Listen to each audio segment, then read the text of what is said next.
Hi, good evening, everyone. My name is David. I use he, him pronouns, and today I'm running a session of Voidheart Symphony. Voidheart Symphony is a game currently in production by Mina McJander of Eurofo Press. It is a Powered by the Apocalypse game, inspired by things like Persona 5, and in general is a game about people living in a world much like our own, who have the ability to travel through into a strange other dimension known as the castle, which grants power to those who seek it out by, and in particular, empowering those who look to serve themselves and profit off of the suffering of other people.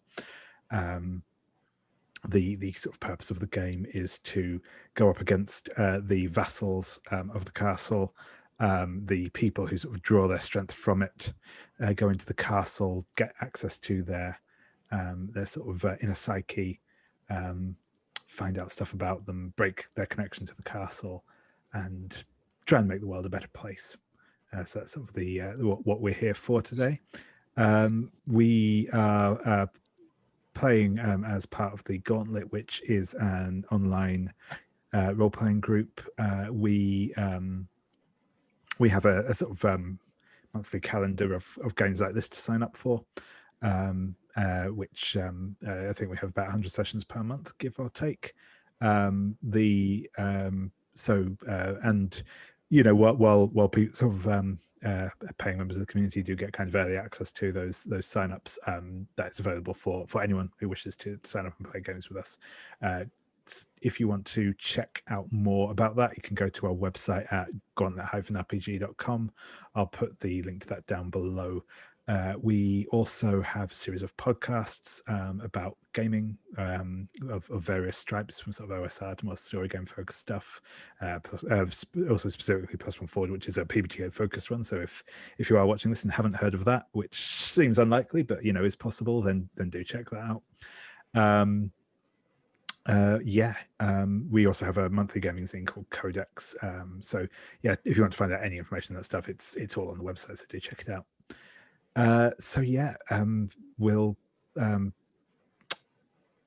Firstly, I will ask my players to introduce themselves and tell us a little bit about the character they'll be playing this evening. I will go through my usual standby of character keeper order. Treb, if you would like to go first. Hi, I'm Treb. My pronouns are he, them, and I'm playing Katie Schultz. She is a former teen actress, famed for urban fantasy series that was quite popular some years ago.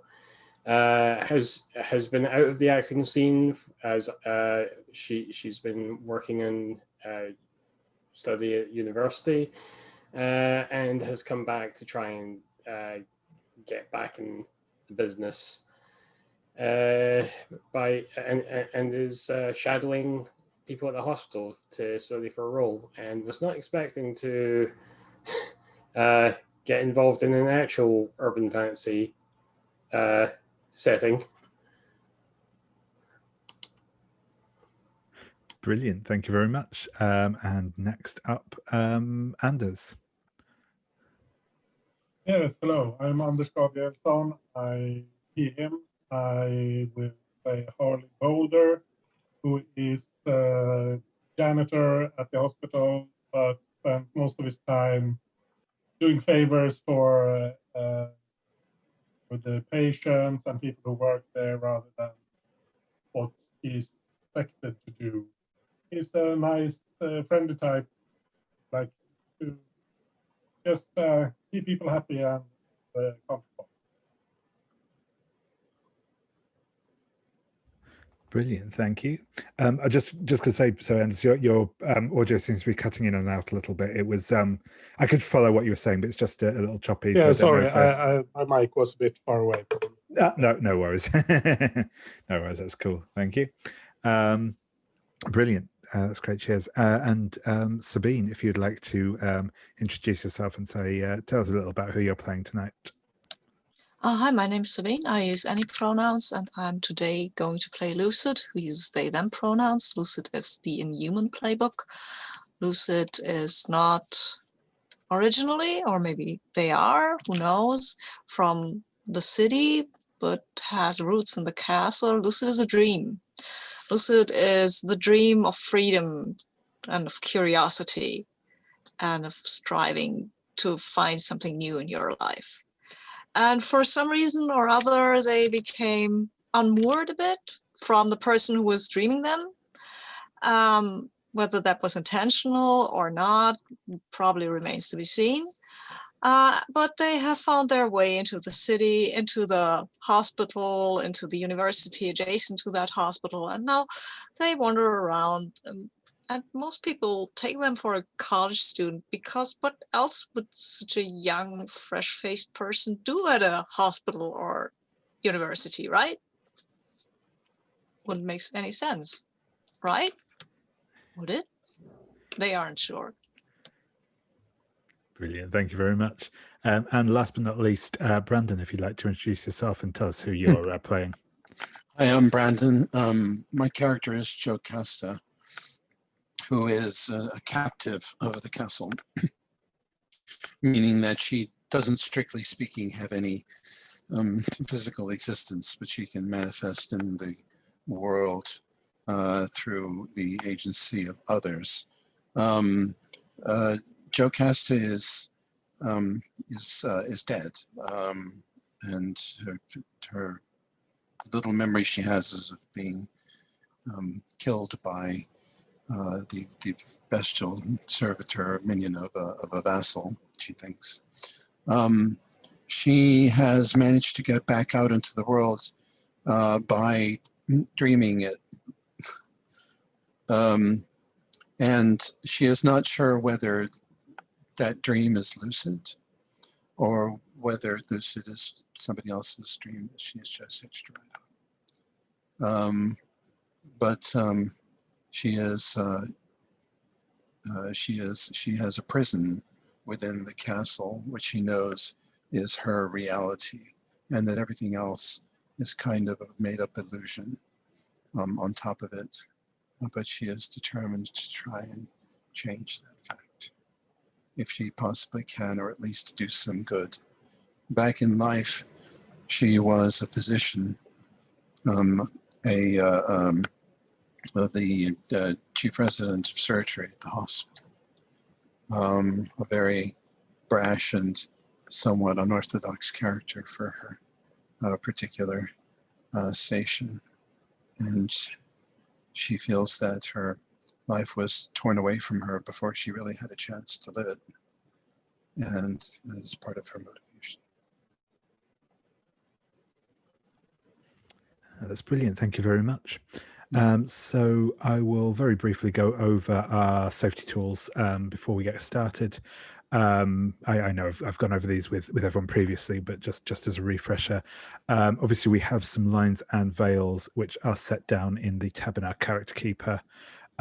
So do check over those, and as ever, if you want to add anything to that as we go through or right now, feel free to do so. That is always an option you have. This is a living document.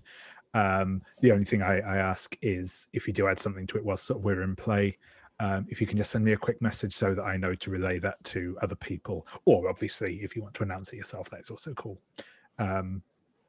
That's fine. We will also be using script change. This is a series of sort of video control options which you can invoke at any time to kind of control the flow of the game. You can call for a pause, which can be used to call for any sort of break in the game, whether that be because you have to like physically leave the game for a moment. You have to go and answer the door or get a drink or whatever else. You can call a pause for that.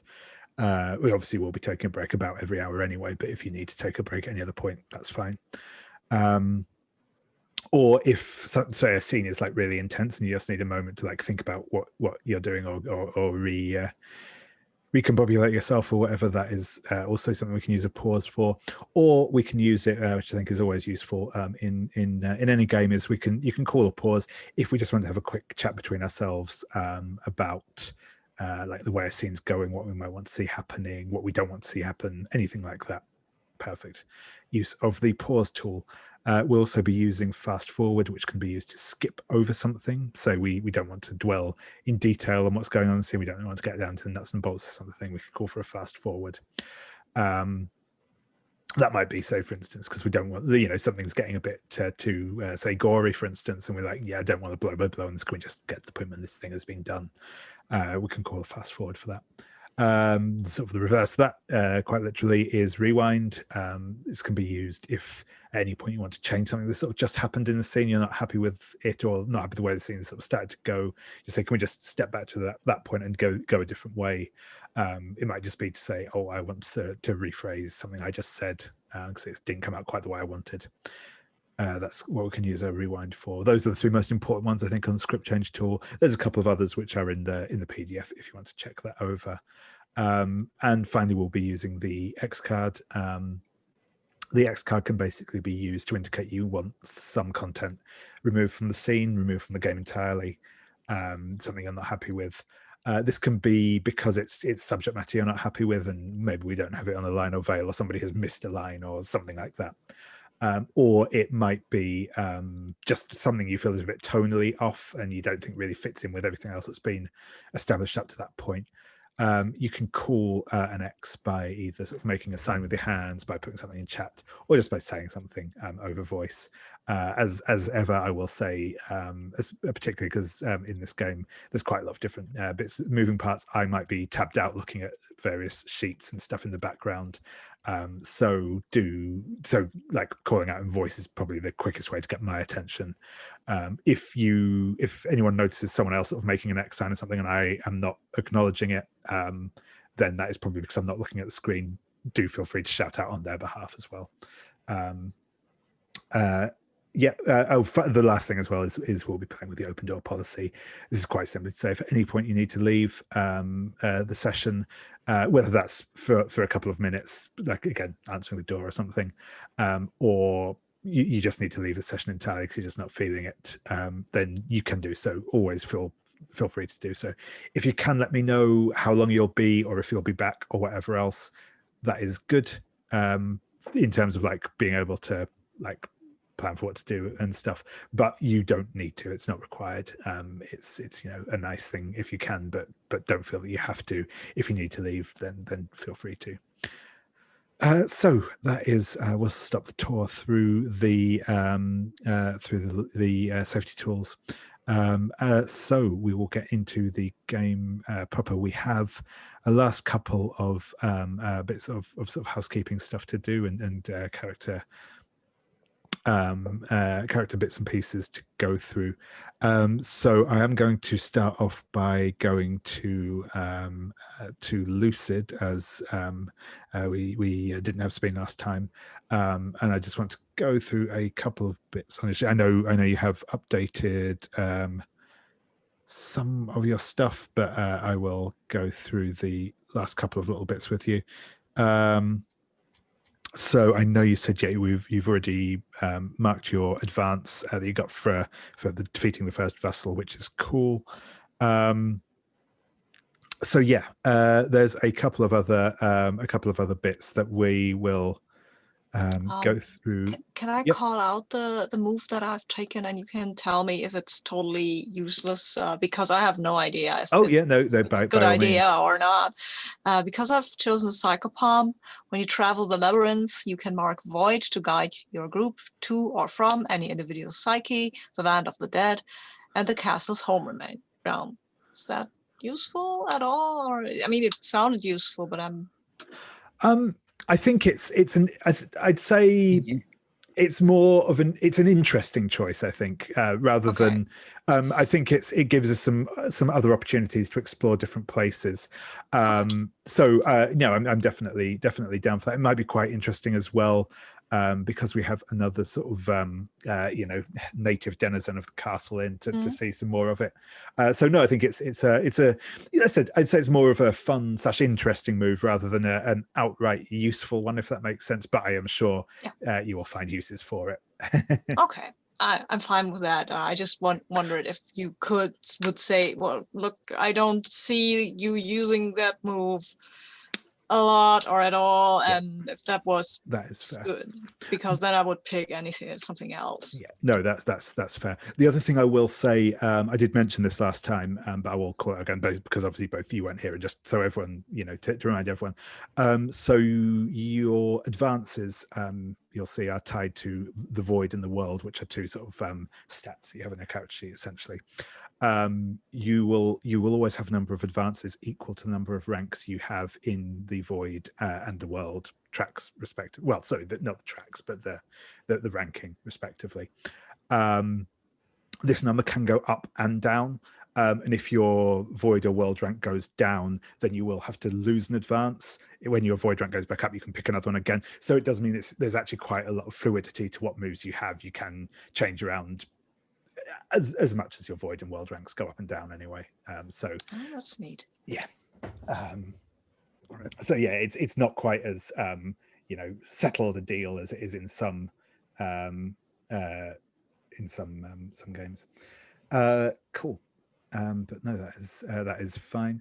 And obviously, if you do have any other questions as well, do ask them out. But yeah, I think the other thing, which is one of the more complicated bits, is we have your role and your starting gauges to sort out, which I'm just going. Sorry, my. She picked a role, didn't she?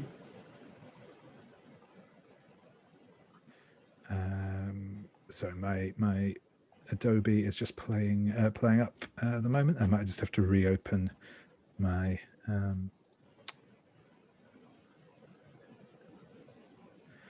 Yeah, cool. There we go.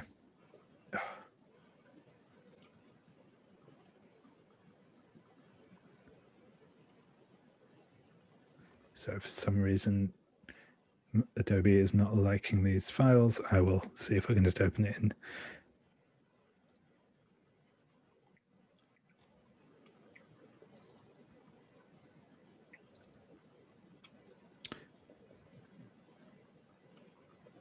Yeah, so sorry about that.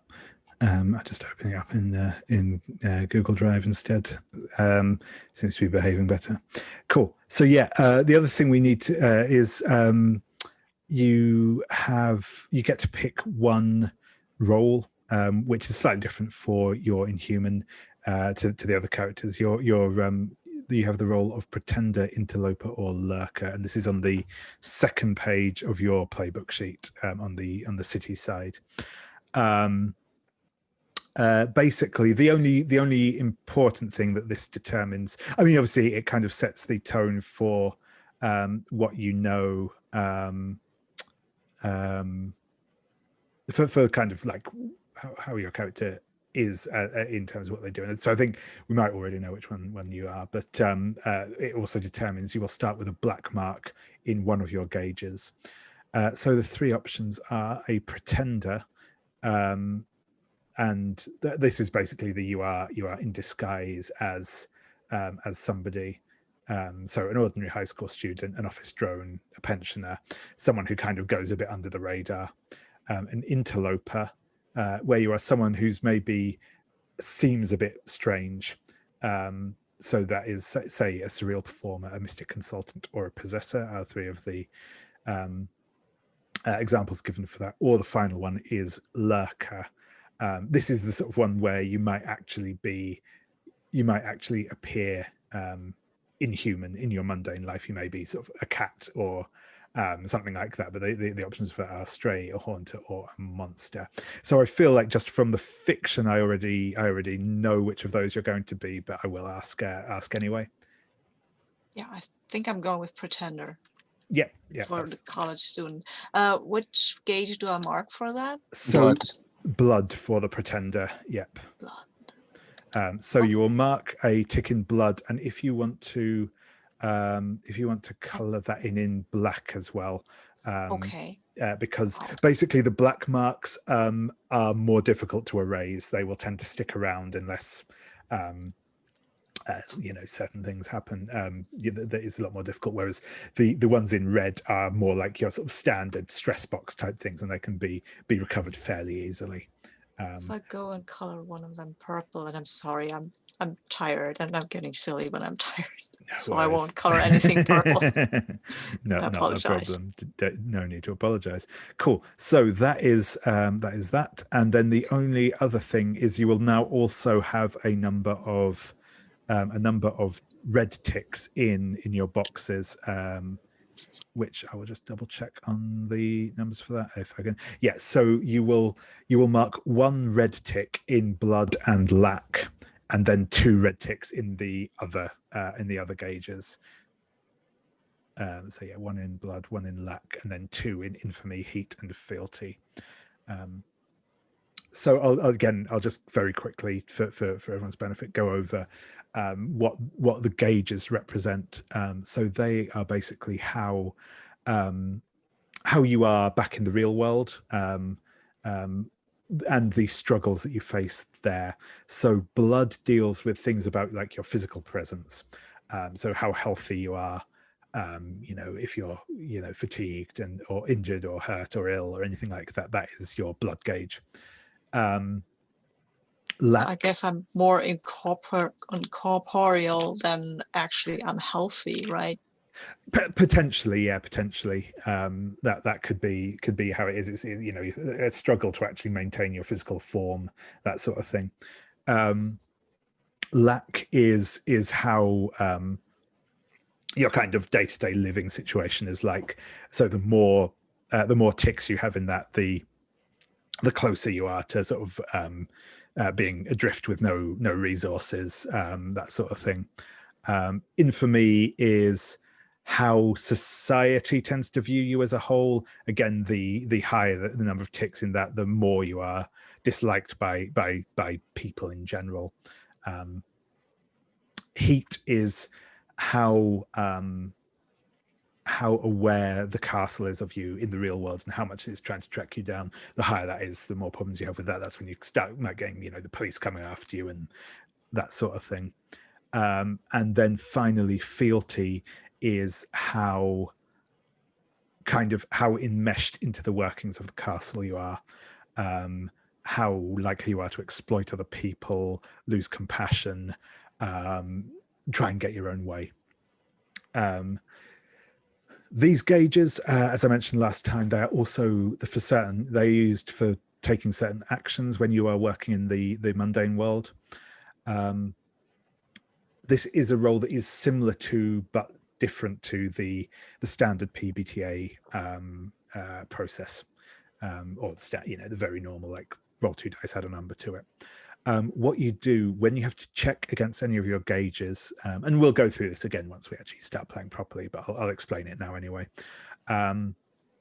Whenever you have to check against one of your gauges, you'll roll 2 dice as normal, or if you have advantage or disadvantage, you'll roll 3 dice and lose one of them. But you'll roll 2 dice, and you are aiming to get above the number of ticks that you have in your gauge on each dice. So say for instance, Katie is making a check against blood. They have currently 2 ticks in blood. They would be making a roll with 2 dice, and they would be aiming to get both of their dice above a 2, so both of their dice to be 3 or higher. If both of your dice are above that number, that's a full success. That's a 10 plus essentially. If one of your dice is above that number, it's a 7 to 9. Essentially, it's a mixed success. If both of your dice are equal to or below that number, then that's a fail. Your sort of 6 minus result. So it does that. There's also, if you tick all of your boxes in a stress gauge, then you're effectively sort of taken out for a period of time. something will happen to you based on whichever gauge you ticked.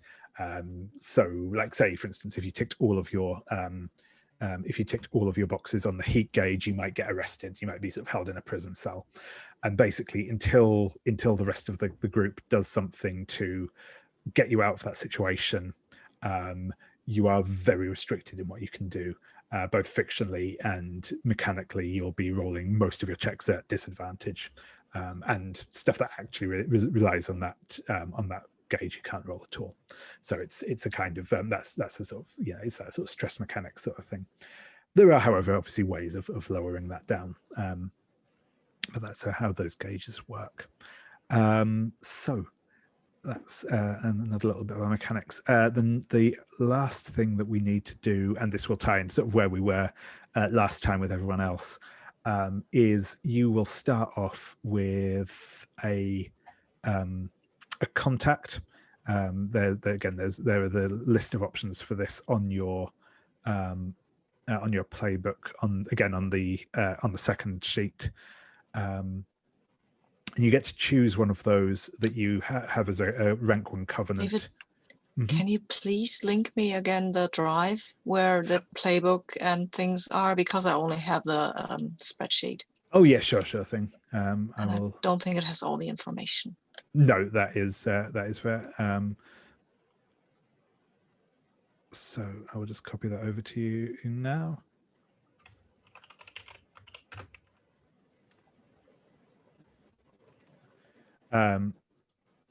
Yeah, so that is the PDF playbook in it.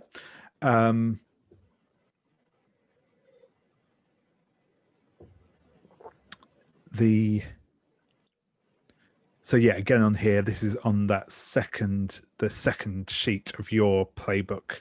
There is a section where it will say contacts. So I'll read these out whilst you're looking at them. So the 3 starting ones it suggests for the inhuman are either judgment, which is an ancient inhuman ambivalent to humanity, sage, which is a mundane worker who is showing you how to be human, or strength, which is an activist building a community outside society. And you can feel I've already picked the sage. Yeah. Perfect. Cool. So you've gone for the sage, which is a mundane worker showing you how to be human. Who do you think that person is?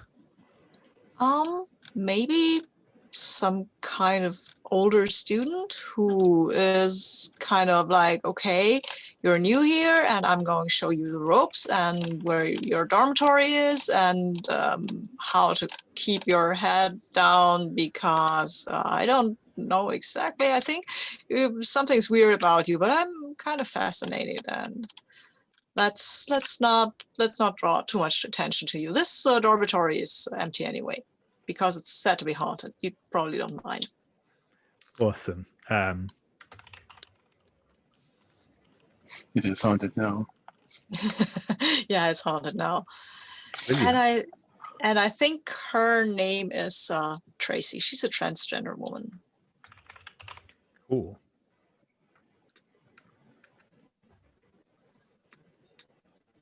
And she's really very, very nice and helpful, especially to the people who don't really seem to be a bit marginalized, which Lucid arguably it might be. Yeah, that's nice. I like that.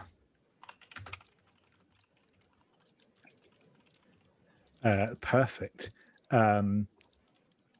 I like that a lot. That is cool. And so they are the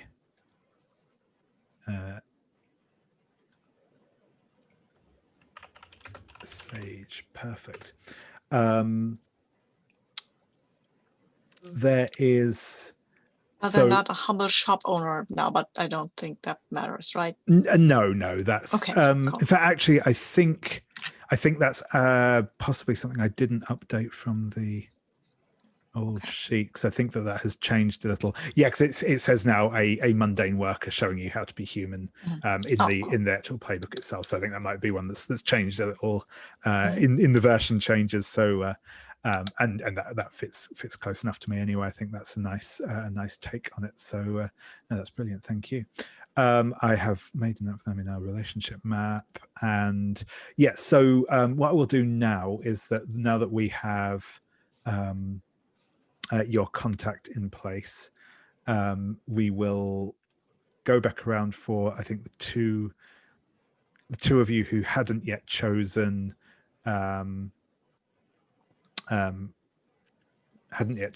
your secondary contact, and we will link them into the other characters that are already here. I have to choose an arcanum for Tracy. They start as the sage. That one is kind of a Well, that makes it easier. Yep. No worries. Okay. Cool.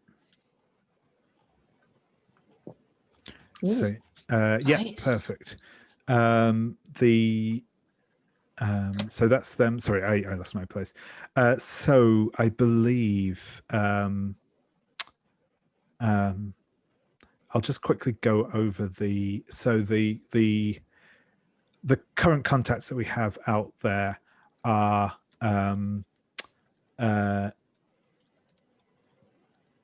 obviously Tracy, who we've just introduced, who is what's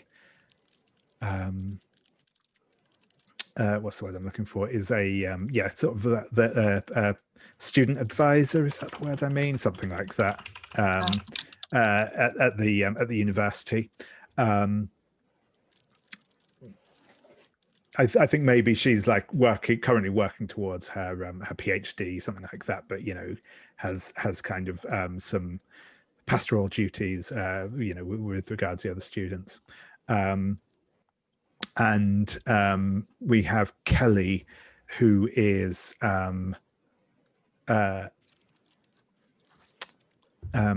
Katie's agent, kind of a professional, but not unkind, not exploitative, but very much a kind of business focused individual.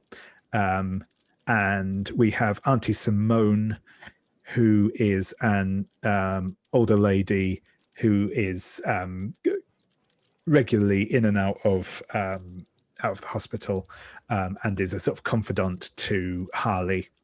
And we have Joan, who is the spirit of a knight, or at least that is how she appears, who is an inhabitant of the sort of deathly realm that Jocasta inhabits, and they are a sort of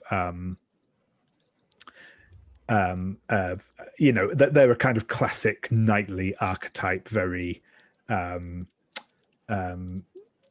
honorable, faithful, that sort of thing. They used to be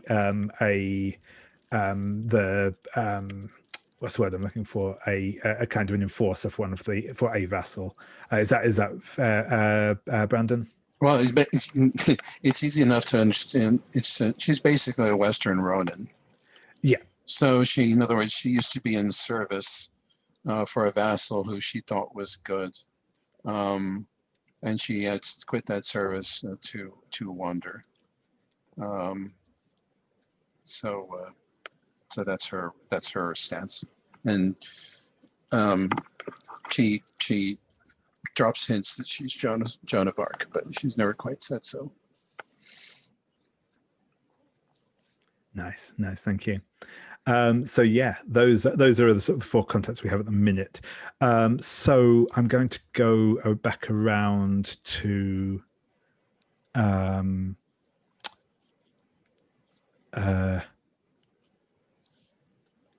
I'll go back around to Treb. I believe you had not picked your second contact yet. No. Who do you think, now knowing who we have, who do you think you would like your second contact to be? And with this one, you can choose any covenant to relate to them. We can come back on that later. You don't have to do that right now if you want to sort of take it away and give it some thought. but you can pick any sort of tarot card to represent your relationship with them. It might be one of the sort of prompts you have on your playbook sheet. You can use one of the ones you haven't already used if you want, but you can pick something else entirely if you'd also like that. So I'm thinking it's either going to be Auntie Simone or I've actually forgotten the name of Sabine's contact already. Tracy. Yeah, if it matters any, it makes a lot of sense for me to take Tracy. Yeah, sure thing. Because you know, especially with Sabine's whole setup now of this is the sort of haunted wing, you know, of the dormitory. So yeah, clearly she's all right with talking to people who are not actually there. Yeah, that sounds good. And yeah, for them, you can choose any covenant that you feel represents your relationship to them. It doesn't have to be the same as the one that Sabine has with them. No, yeah, I understand. Yeah. I just yeah, but no worries. But no, that's cool. Yeah, so yeah, if you want to take Tracy, that's cool. I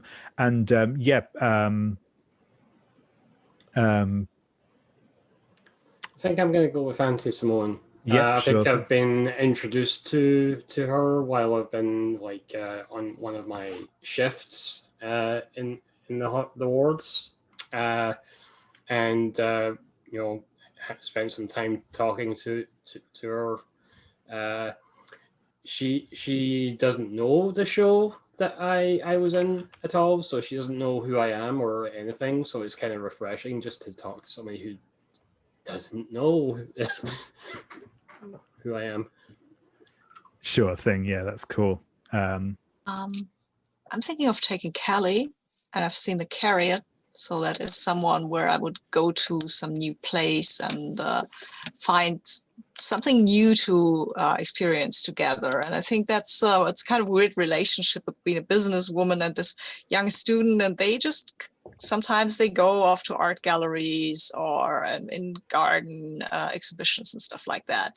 They just found that, and I think Kelly is usually maybe more businesslike, but Lucid is kind of a dream of exactly this kind of thing, letting loose, being a bit wild. Cool. I like the idea of having this kind of contact. Yeah, no, that's great. And where do I write it down, though?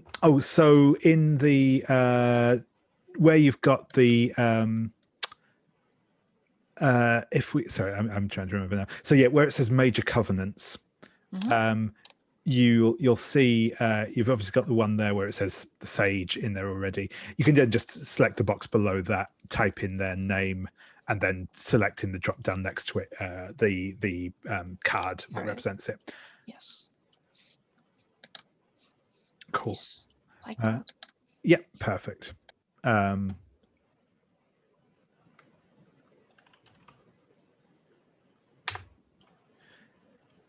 And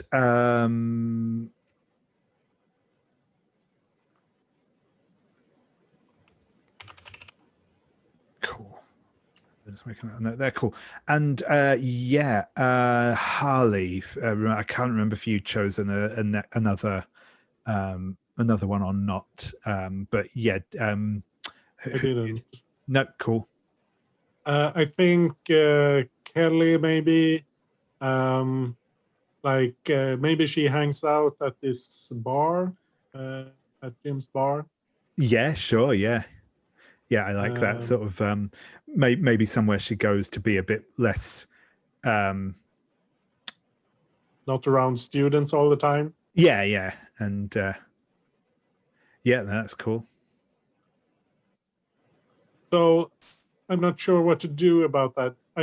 Do I note her under my major covenants? That's right. Yep. You put her name down under your major covenants, and you can select one of. So basically, if you want, you can either just select a tarot card to represent the relationship of your choice, or if you want to use one of the other links that you have in your playbook already. to give some context to it, you can do that as well. Oh, sorry, that's Tracy. Sorry, is the Kelly is the agent. So Tracy is Yeah. Right. Okay, so I don't have to pick the same. I don't have to pick the same tarot card. That's right. No, you can pick something different. It represents the specific relationship that sort of you have with them. In the actual bit on the covenants themselves in that PDF, there's a bit more detail on how all of those what they can represent, if you want to have a look through those. And as I said, if you don't want to fill it in right away and want to give it a bit of thought over time, that is also cool. We can add stuff in when we come to it. We don't have to front load everything. Cool. Brilliant. And so I have one last question for you, Lucid, which is a more straightforward one. This one will hopefully be, which is just what well, I suppose not more straightforward in some ways, but anyway, what is somewhere in the city that has some sort of meaning to either some sort of meaning or interest to Lucid, maybe somewhere they like to go to hang out, or maybe just something that plays into sort of their story. So as examples, we currently have the TV studio, or there's a TV production company that sort of Katie works for. We have the bar that Harly goes to after work, and we have a nightclub that Jocasta used to go to when she was alive. So what do you think is a place it probably has some sort of meaning to Lucid, but it can also just be somewhere that you're interested in seeing as a player, if you're I think it's a repurposed warehouse that's been taken over by art students and people like that, and they host art exhibitions and stuff like that. Occasionally they might host illicit gatherings of people who are discontent with the current system, who dream of something better, dream of something more, want to go traveling. Maybe sometimes they have an old traveler and tell stories about, hey, when I was in the wilds and walked with the lions and the wolves. Yeah, both of them. It was a weird wild. So something like that. That's constantly kind of changing and not always the same thing. And it's a bit disreputable, I guess, but it's a student thing. Yeah, cool. I'm just thinking of a good name to call it in just as a sort of reference. I think it's the warehouse or Warehouse X or something. Somebody came up with a stupid name like that. Yeah, I think the warehouse is a good one for that. Cool. No, that is nice. So I have a question though. Go for it. Yeah. Because I've seen that some people have chosen gear and I have not. And should I do that or? You can do that now. We will go through and check all that stuff the first time you go back into the castle, but you can do that now as well if you want. You'll see on the first sheet, I believe, of the character keeper, there is a it says gear. After you fight your first vessel, make a signature weapon which has one perk and one flaw, and there's a list of those. I think it's in the move sheet, and then also pick one to have every delve, and then you choose one of those. So that's the sort of gear there. If you if you want to start looking through those now and choosing one, that's cool. You won't be called on to use it until until we next go back into the castle, but feel free. I totally want a signature weapon. I'm sorry. Yeah, mine was obvious. Yeah, that's very cool. I think I need something a bit more, something different. No, of course different. Something strange. The other thing as well to bear in mind is that when you next go into the castle, you will also get the chance to describe how you look there now. As you all have one void rank, now you get to choose one option off of the list. Pardon for your castle form, but again, you can look over those like in the in-between time add things as you want when you want. But we'll check in on those again next time you are in the castle. But first, as I mentioned, we will be establishing the first real vessel that you'll be going after. So in a second, I will kind of go through and ask what ideas people have for someone you would like to see as your first vessel, and how we think they might be kind of. So the idea is that these vessels, whatever they're planning, it should always impact on some of the characters or places that we've already established in the fiction, so that you have kind of a hook as to why they have drawn your attention, sort of thing. So we'll go through that in a second. The one of the things I just want to mention first is, based on like pacing stuff and what needs to be done in order to kind of go through the story of taking down a vassal. I imagine we will probably be able to get through 2 of them in the rest of the session. There's the run that we have. We might get a third in, but I'd say that's doubtful. I'd say it's probably going to take us a couple of sessions per vassal, so we might get to a third one. So just bear that in mind. If there's like something you really want to see done, then it's better we probably get it into one of the first 2 vassals that we do. So just to make you aware of that. And again, just to sort of explain, the idea with the vassals is that they are somebody who is acting in the real world, who has power of some sort, whether that be political, financial, and in the case of lower level vassals, it can just be a kind of petty position of authority that they can lord over other people, sort of thing. Though in general, it's probably slightly more interesting to go for a little bit more high level than that. Again, a good guideline for anyone who's familiar with it is if you think of the sort of people in Leverage, the TV series, that's a good sort of pitch for the sort of people who could be lots of different potential things, but they have to in some way be kind of doing something that is to the detriment of the people in the city as a whole for their own personal gain. Those are kind of the hooks that the castle works on.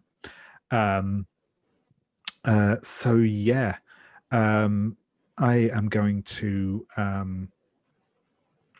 start off with, and also the other thing, sorry, before I start asking a question again, so I keep reminding myself a little bit. We will kind of, part of the point of this is we'll be running an investigation into them, both in the mundane world and in the castle itself. So we don't necessarily need to have like a really clear idea of exactly what they're like at the outset. Just a kind of very brief sketch of like what they are and what they're doing is enough. We don't need any more than that, because we'll be kind of drawing those details out as we dig further into them. So yeah, that's kind of the idea of pitching. You don't have to have a full worked up motivation and like. So yeah, I'll just go through in Character Keeper order again. So Treb, do you have any initial thoughts on a vassal that you might like to see, something you think would be interesting for you all to investigate and deal with?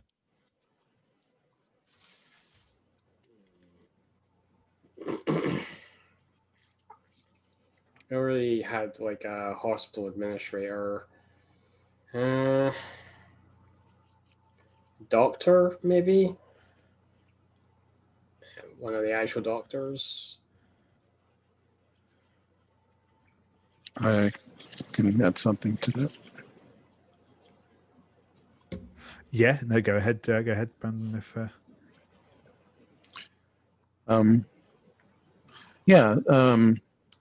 there's a doctor who's suspected of performing experiments on certain patients without their consent.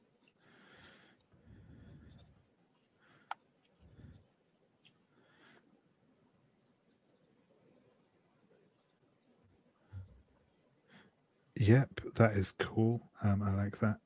And so he may not be at the top of the pyramid at all. Yeah, no, that's cool. Nice. I'm thinking there's a corporation, that's a pharmaceutical company called Zgenics that is, that has this new wonder drug for Parkinson's disease, say, or something like that. And the question, there's the there's a rumor that has been persistently squashed by, the hospital administration and such, that some of the patients that have been given this drug didn't exactly know what they were consenting to, or that procedures were abridged. People were included in the studies that should have been excluded, or that the drug has hidden side effects and things like that that have not been disclosed to the people involved, that they shouldn't really be in human trials at all. Just a full forest of who the hell knows. Just bad feeling, just some people have bad gut feelings about this, but nothing's provable. Yeah, no, that's really cool. Thank you. So yeah, Anders, did you have either anything that you would like to add to that idea, or thoughts on that idea, or if you have different ideas as well? And again, whether we either blend them in or visit them in a different time as well is also cool. But yeah, any thoughts from yourself on what you might like to see? No, I like that idea. I just maybe make it something other than Parkinson's. Sure, pick a disease. Yeah. Yeah, I don't know. I mean, we can keep it kind of fairly vague and just know. It's multiple sclerosis, or just severe diabetes, or dementia, or something like that. I was just thinking of something that is a disease of the old, because they're particularly victimizable in this regard. Yeah. But whatever. Yeah. Oh, go ahead. Does any of that, anything like that? Yeah, all of those work for me. And I was thinking maybe it's not. Maybe it's more like they're kind of tricking people into signing up for a study, that sort of thing, rather than just secretly experimenting on. Yeah. That's what I'm saying. They're the huge ethics breaches, not secret activity. And that the drug, as I said, that the drug might have undisclosed effects, in animal trials and such like that have been kept concealed from the people involved rather than disclosed. So maybe dementia then. Those are the most vulnerable people of all, and the people for whom their families would be the most amenable to trying anything. Yeah, maybe. I just like to stay away from Parkinson's and actually dementia as well. My dad. Okay. Can I say that I'm a bit uncomfortable with the level of skepticism in science and the scientific process that is involved in creating drugs? Because this seems like the typical conspiracy that every conspiracy theorist says that the pharma is doing. They're using their drugs just to control people. It's all a hoax. And I'm not really wild about that. Maybe actually this person is trying to discredit a thing that has been created by some other doctors and wants to push their stuff to the detriment of something else that might actually help more. Yeah, no, I think that's definitely something. Is not necessarily the more focusing on they are trying to and I think that plays in as well to the kind of the way that the castle works. It's not just that they are like behaving unethically, but they are specifically it's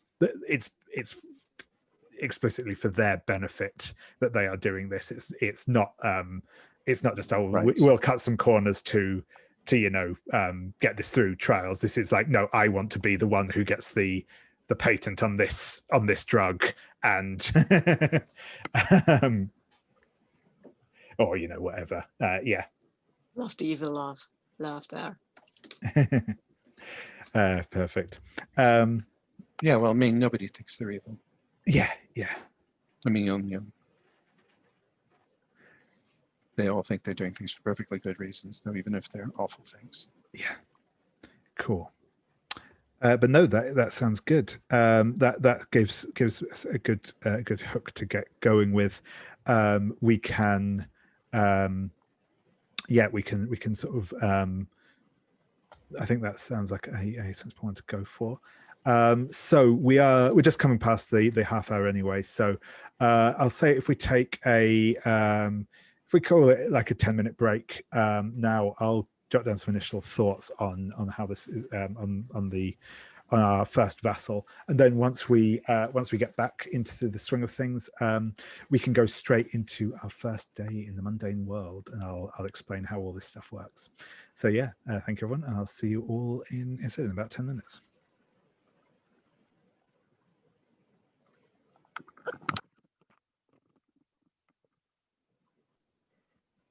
Yeah, so awesome.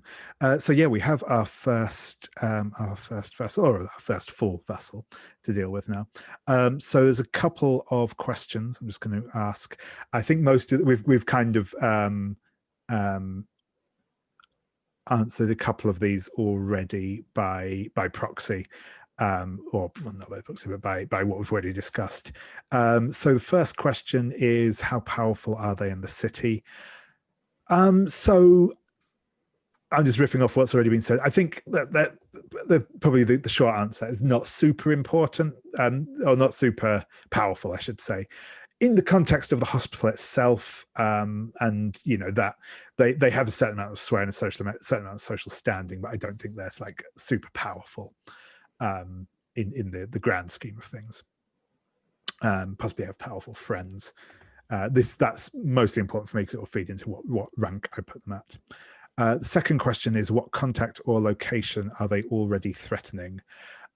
So I think this is both going to be, I think we will, and you know, if do feel free to jump in if we don't want that, but I think there probably are going to be, because I think it fits in with the thing with probably Auntie Simone is someone who has the risk of being caught up in their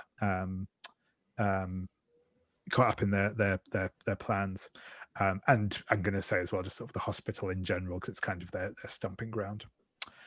So I think those two have kind of already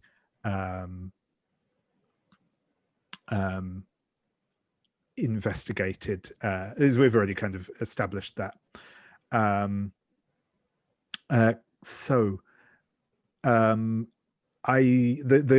next question on here is, which rebel first investigates them, and then basically I will determine something that you see that shows you there's something more going on in the world than it appears, something that is strange or unusual or supernatural. So who amongst you do you think is the first person that's cottoned on to what this person is doing? Well, it depends, right? If this is something fairly subtle in terms of the drug effects not known and things like that, it might be Jocasta because she's a doctor. Yeah, that makes sense. My thoughts were probably the two most likely people to have noticed it and start investigating it first would be either Jocasta or maybe Harly, as the two who probably have the most, well, depending on how we're going to define day to day, but the most contact with the people that might be affected. So yeah, I guess although actually that probably answers, I guess it's possibly a combination of Harly and Jocasta, who are the first to sort of notice and start looking into this. Makes sense. If that's okay with you, Harly? Yeah, sure. Or just go with Jocasta in case it makes things weird if it's two characters. No, I don't think. I think it's possible that you've both noticed different things. That is fine. And yeah, I think that what you will notice, both of you, is that the people that have got kind of the people that have kind of got involved in this drug trial. And I think actually what I'm going to say as well, because this was something I was just thinking over the break, I think both to kind of play, so we're not like getting too much into like real world medical issues sort of thing, and also to kind of tie into that whole like slightly slightly sort of cyberpunky type feel we were talking about. I'm wondering if this is maybe like proper like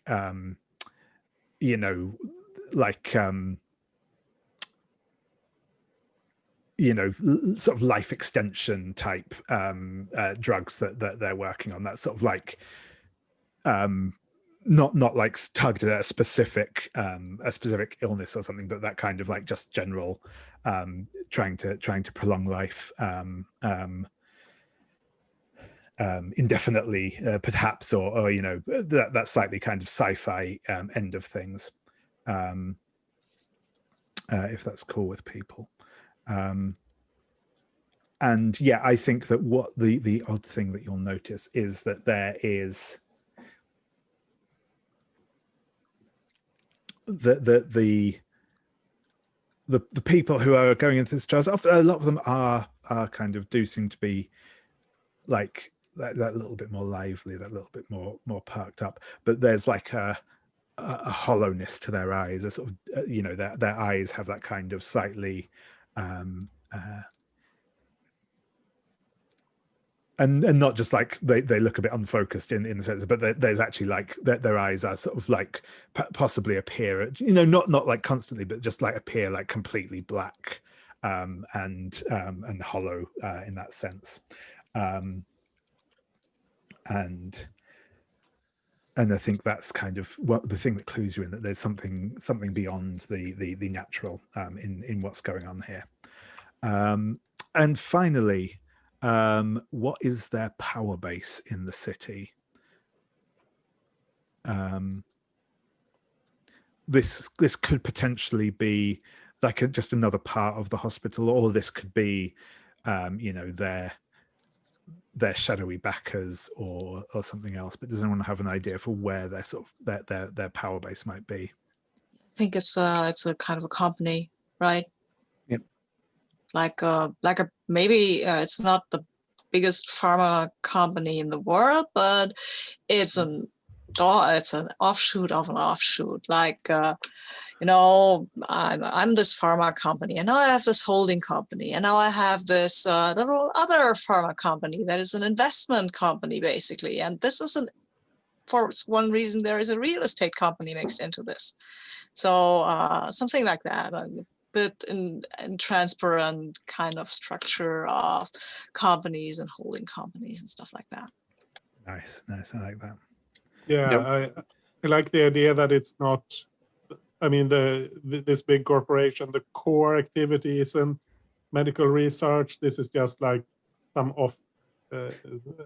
like you said, an offshoot of an offshoot. Yeah, kind of like like a sort of one of these like sort of venture capital led, yeah. What is it? This is literally in the city, right? Yep. Right. So this is not. It's not a big transnational entity or anything like that. I mean, it could be. It certainly could be as well. Well, I mean, which is it? Well, they could have investors that are big national stuff, but these investors, they probably don't really know what's going on. They probably don't really care as long as it turns a profit.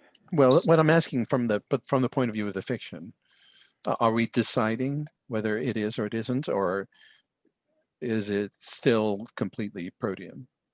I would say that for this vessel, that's the leader of this offshoot company. There's maybe someone else higher up behind him, but that might not happen.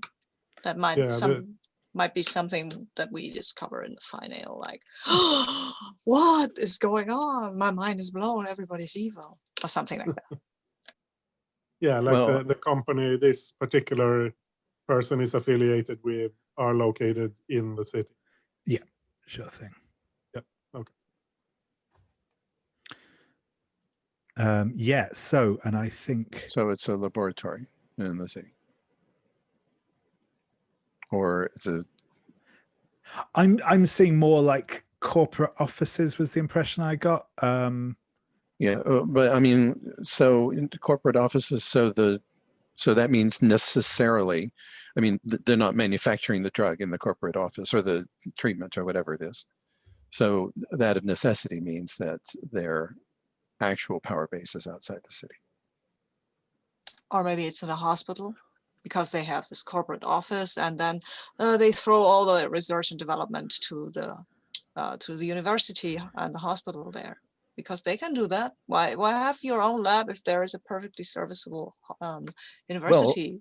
Well, except that it wouldn't just be, a lab's not just not just a building, right? It is in fact an entire organization, which would mean that the university is hand in glove with these people, whether knowingly or not. Yeah, that makes sense. Yeah. So okay. So it's university developed a drug for this corporation.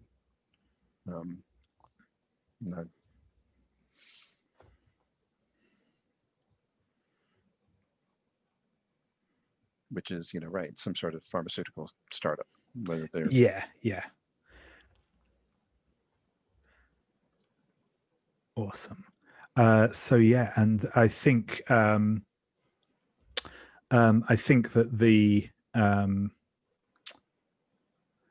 entrance to their shard, which is kind of the way that you get into the particular part of the castle that belongs to them, is I think it is like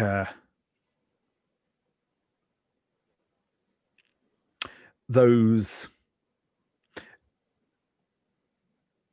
the sort of the those like heavy plastic curtains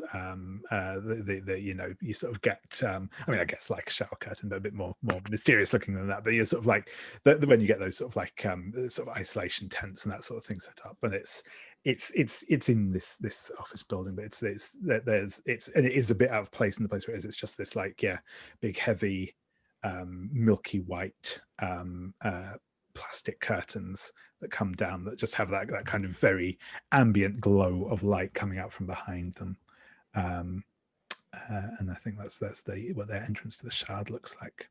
So the entrance to the shard is actually it's a physical portal. Yes, it is. Yep. Okay. Yep. I didn't get that. And you can also get into it through other ways sometimes as well, but yeah, that's the kind of the general idea. So what we are going to do now, I've got those sort of initial bits of idea done. So we're now going to start with our the sort of the mundane world side of things.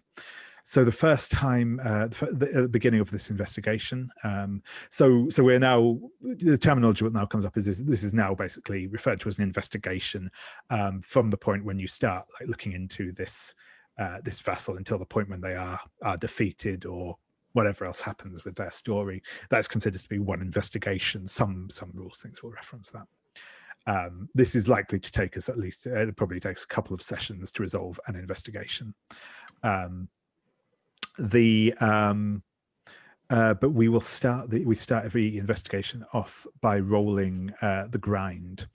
So this is a move that is in the that basic in the sort of the basic moves thing on the sorry, my Adobe is just playing silly buggers today. It's a mundane move. Okay. Yeah, that's right. So it is on the it says check against your worst gauge. Yeah. So everybody does that separately? That is correct. Everyone will check against the whichever gauge is the highest for them. And this will basically tell us how your life is going when we first zoom in on you. Okay. And a strong hit is both dice are higher? That's right. A weak hit is one die is higher, yeah, and a miss is both dice are equal or lower. Yeah, that's right. Okay. Are the conditions we picked up during the fight with Metal Knight, are they still ongoing? Yes, they will be. Conditions will still be ongoing. I don't think any of your conditions will affect the grind roll. but they obviously do have the potential to affect other rolls that you make. And yours is you have a slightly different setup. In fact, sorry, I might have to double check on that.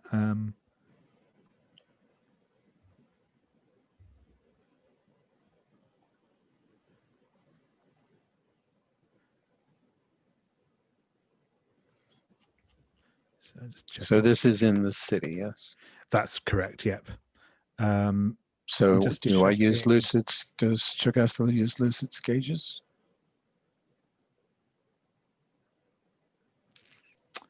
I'm actually not sure if you will make this move. This is probably something I'll have to check in with. Something I can't do. Yeah, that's correct. I think because it's a kind of double-edged sword, because this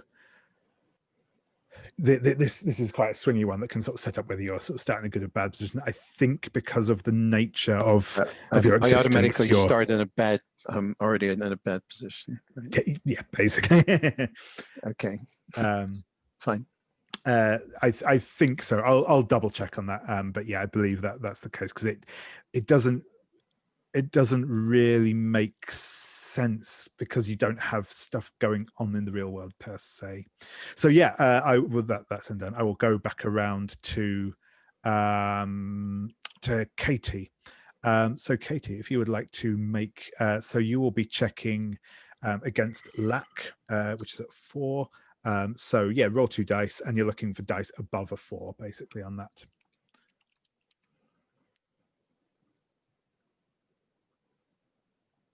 I got 1. Yeah, I got a 6 to 4.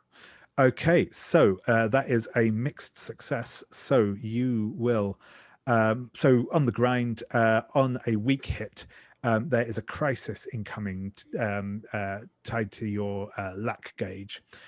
So work out what it is that you need to deal with it. So a crisis is basically a sort of an ongoing issue that's has the potential to affect you. This is I don't actually know if there's a tick box thing for this. I mean, I don't think there is. We can just keep it in notes. We basically this is something that is going to be a problem that's going to cause you issues if it surfaces. And it's tied to lack, so it's going to be something that you will have to do to kind of avoid becoming sort of financially and materially in trouble. I'll give you a moment to come back on that so you can think over it. But that's you essentially need to think of something that some problem that might be coming up that you have to deal with, and what you might need to do to deal with it, and then we'll look into how that sort of goes down the line. Cool. So yeah, next, Harley, if you would like to make the grind roll. So again, you will also be checking off of lack, which is at 4. Yeah. So my roll is a 5 and a 6. Hey, Whoa. you're great. Nice. So you get on a strong hit, you see an opportunity to help another rebel. If you do it, they pick an extra boon during peace and quiet, which is basically what happens after we do the investigation. So again, I'll give you a moment to think on what that might be and who you might want to help, and we can check in again with you on that in a second. And then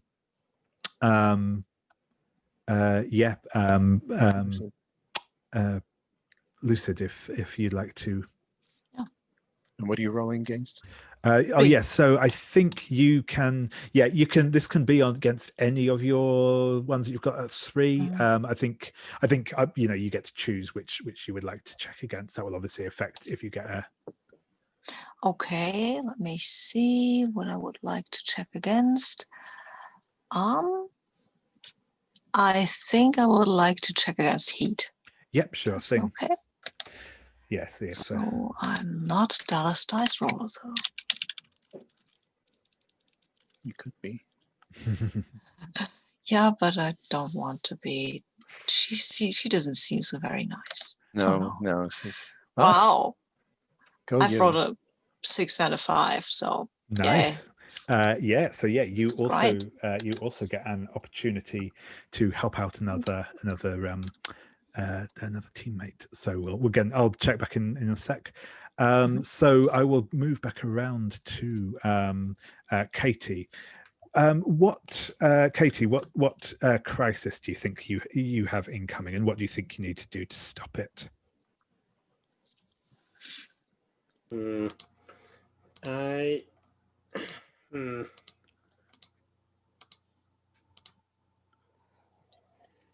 I think my rent is due. The apartment I'm using in town, or the hotel room maybe, actually. Yeah. I need to pay for my hotel room, and I'm running low on funds because I haven't done any work for a while. That sounds good. And yeah, I mean, the broad scope is fairly obvious, and what you need to do is get that money. But what do you think? Is there anything in particular you think you is this something you've already got scheduled that you're going to be doing, or do you have any ideas on how you might get that money? I do. Maybe just like a voice role or advert spots. Yeah. Got scheduled up. So. Do you, or you could come down to the black box. Perfect. Okay, that's awesome. So sorry. And Harley, so again, the question for you is, you think you've got an opportunity to help another rebel. What do you think you need? Who do you think you can help, and how do you think you can do it? I think maybe Katie, and because she's here to like study for a part, right? Yeah. So maybe I managed to get her in contact with someone at the hospital who has the same job as she's supposed to play in this whatever thing she's playing, who's willing to help her, show her around, and maybe something like that. Does that sound reasonable? No, that sounds cool. I like that. Perfect. And Lucid, so same question to you. You see an opportunity to help another rebel. Who do you think that is, and what do you think you'll have to do to help them? One question: can Jocasta benefit from the peace and quiet boot thing? Yes, absolutely. Okay. Yep. Okay, then I think I would like to help them out, and maybe just get them to go with me somewhere where she'll be reminded a little bit of why actually living was a nice thing to do, and just maybe forget for a bit that she's kind of sealed in the castle. Would that be helpful? Yes. Cool. Anything. Yeah. Art, Okay. So beauty, noise. yeah, art, beauty, noise. That is exactly any of those. That's exactly the title of that new exhibition we're going to. Yep. Art, beauty, noise. Perfect. I love it. Okay, so there's also food, but I don't know if you still eat, and I don't know if I ever ate. So we'll go and figure it out, right? You have a body, you can eat. Yeah, I can eat. Let's go and see what that's like. And this is where you have 2 marks in blood. Sorry, I said, and that's and this is why Lucid has 2 marks in blood. Remembering that they are capable of eating. Yeah, well, I forget. This is not so. Who notes down the fact that they can pick up another boon? Would that would Yeah, you Jocasta mark that? can mark that down in your notes if you want, or so I have also made a note on the piece of paper. Okay. So I will keep those in mind, and I'll remind Okay. people as needed. Cool. Neat. That is awesome. So what we're going to do now is we're sort of going to go into a day by day section. This is a bit like the kind of if you're familiar with like Blades in the Dark. Every day you have 2 actions that you can take. The way Jocasta takes actions is a little different, but Jocasta still has 2 actions per day that they can use.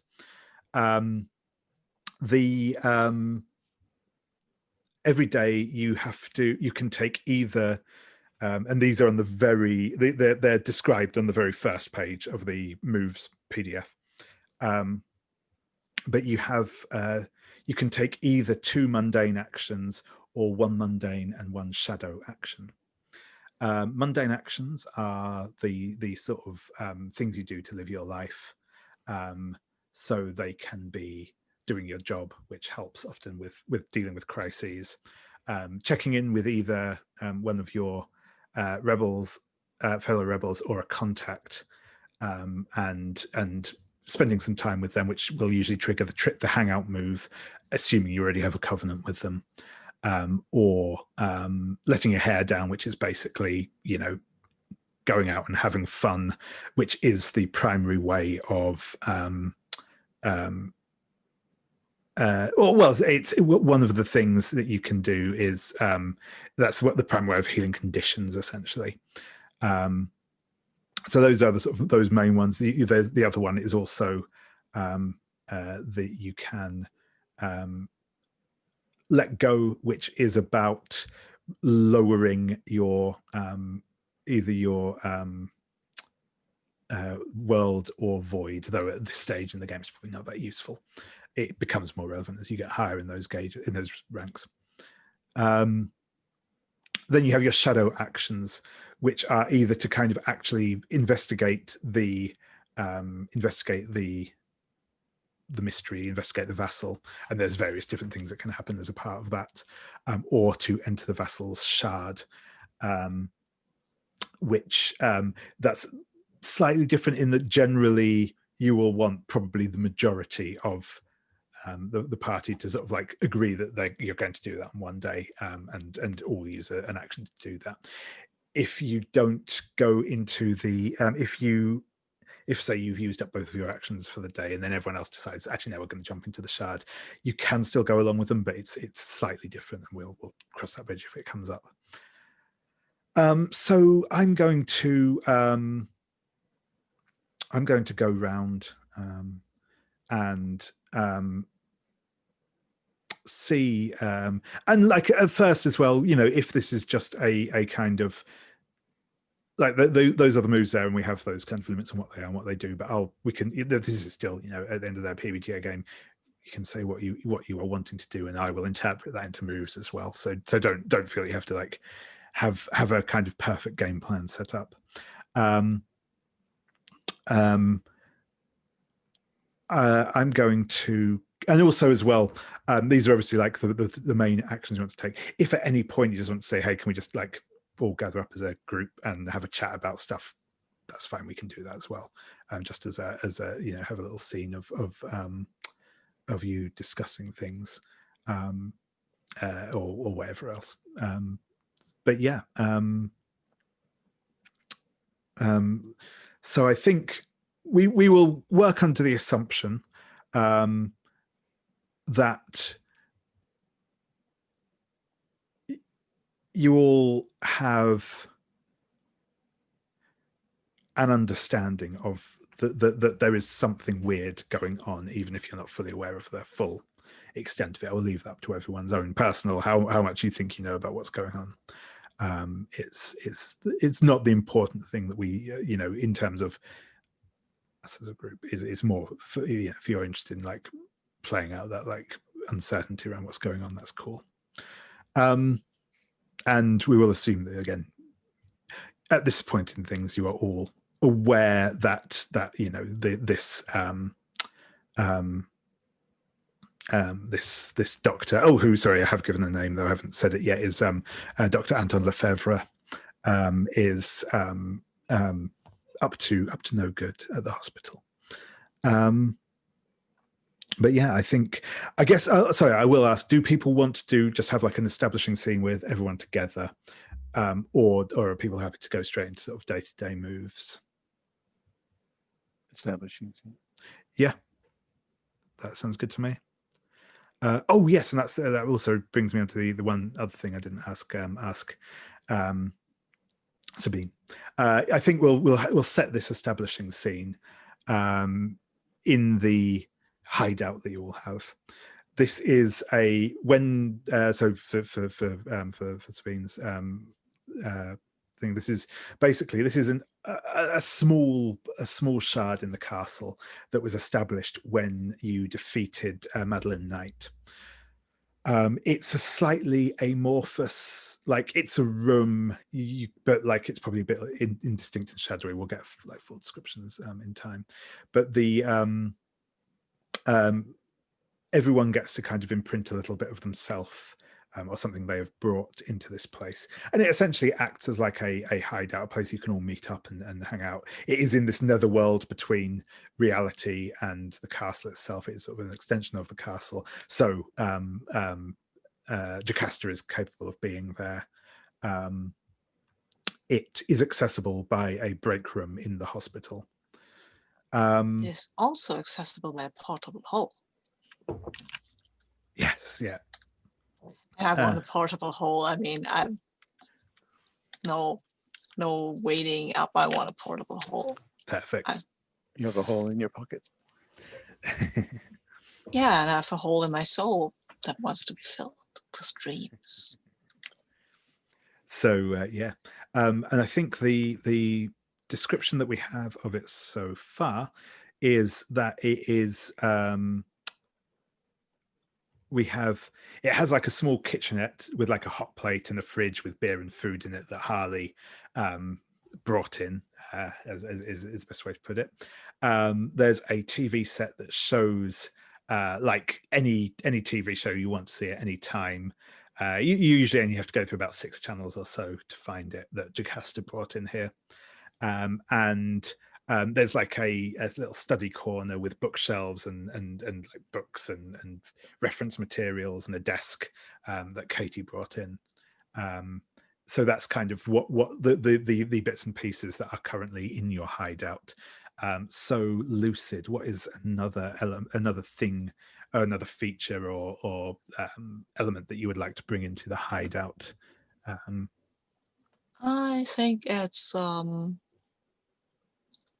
kind of sort of, yes, music or bird song. It's not intentional music really. It's more like ambient bird song noises that to a human brain at least will congeal into music.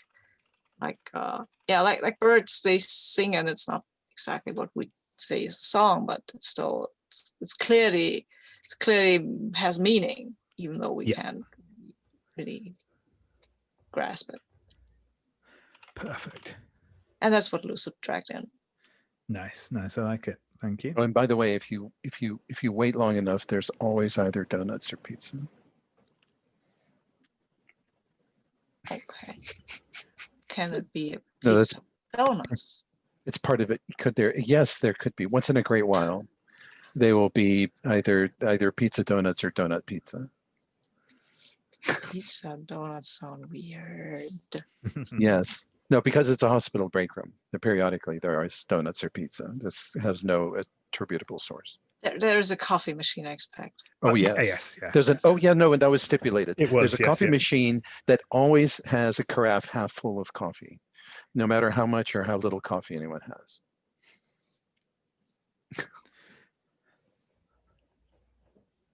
Perfect. So I will allow you all to establish how and when you arrive in this place.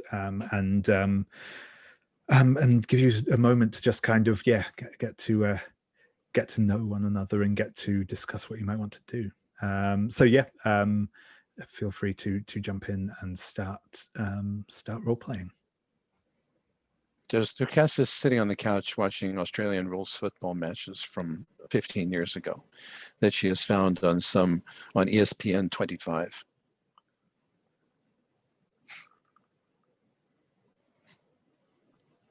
I think Lucid will drop in rather unexpectedly through the roof and look a little bit ruffled because they seem to have been in a hurry and still carrying some books. You just do that because you can. Well, what's the point of being able to do it if you don't, right? Yes, but you might land on something.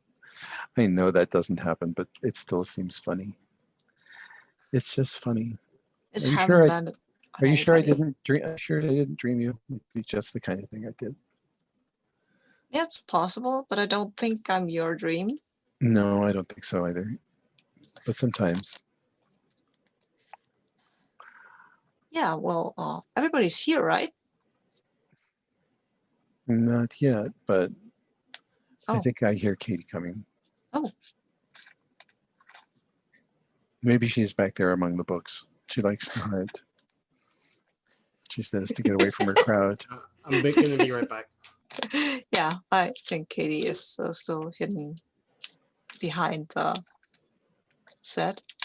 What about Harly? Yeah, Harley shows up with like a bag of snacks. He's got some chips, some popcorn. He starts to make on the hot plate, and yeah, that sort of thing. Oh, popcorn are nice. Snacks? Yeah, somewhat popcorn. What kind of popcorn? Just regular. Regular popcorn? Ugh. Yeah. I had cheesy popcorn with cayenne pepper in mind, but regular popcorn. Yeah, he starts putting some snacks out on the like the table in front of the TV, or the yeah. Yes.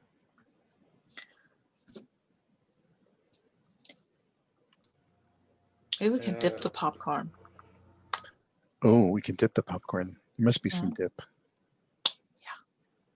Yeah. Let's see. I found, what is this? Garlic peyote dip? No, it can't be peyote. What is that word? Peabody? Peabody? Peabody garlic dip. Okay. I don't know. So this is some chef, I guess. Okay. Although the idea of peyote garlic dip would be a very interesting one. Oh. Okay, I guess I found some lavender dip here. Lavender dip? Yeah. That sounds terrible. Let me try some. Yeah. You try. Yes. I'll try too. Oh God, it's awful. Yeah. You're right. Wow. That is bad. Who thinks of stuff like that? I don't know. They don't only think of it, they must make it, I guess. Yeah, but you buy it. Of course you buy it because it's lavender dip. You've never had it. No, probably from a farmer's market, you know. But like, oh, who buys it more than once? That's what I want to know. maybe their business plan is just to sell everybody one tub of lavender dip. Yeah, these were left over. I traded them from a guy at the delivery company. He just remainder dip. yeah. So hey, it's free, but yeah, you got to put up with the lavender. Free is good. Late at night, I remember many a time, 3 o'clock in the morning, it was like anything, eat anything at all. I miss eating, for real. I don't even know if I'm only faking eating or not, but I like it. I like it. Not especially the lavender dip though. No. I feel that you could do something better with lavender than eat it though. Don't they have it in those sprays that are designed to relax you, like you into the atmosphere? Oh. And they make the room more peaceful. Mm. So I've seen ones of those with linen scent, and it's like, I didn't know linen had a scent, but I guess it does, because there it is. Wow. Anyway. So anyway, we're waiting for Katie, right? Yes, there's a problem going on.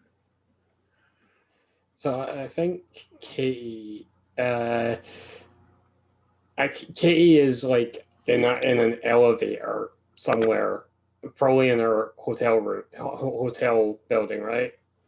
And is like trying to like arrange stuff on her smartphone, and she knows that her stop is the next stop, and she steps off, like just still tapping away at the smartphone, and comes into this space and is like, what? Oh, what? Finally, Hi, Katie. Have popcorn. I texted you 3 times. Jocasta says, holding up her phone. She's very proud of the fact that she has an actual phone.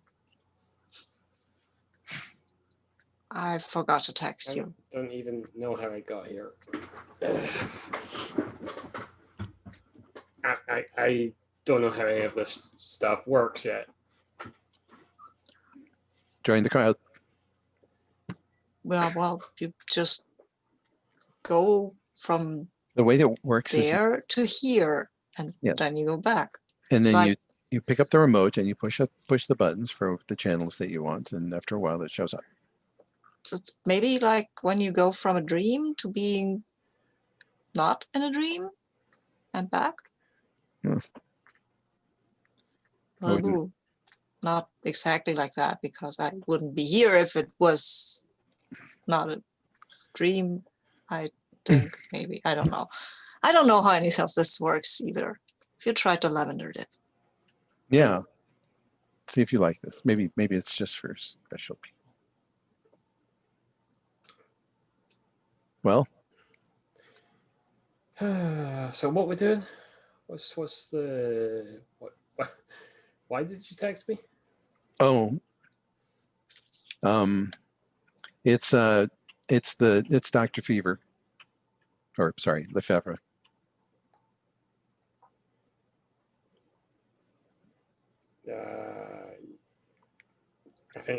I think I've met them before. Yeah. Yeah. He's here. I say, pushing several buttons. There, that's him. This is the hospital roster. He's on the TV. There he is. Yes. Hey.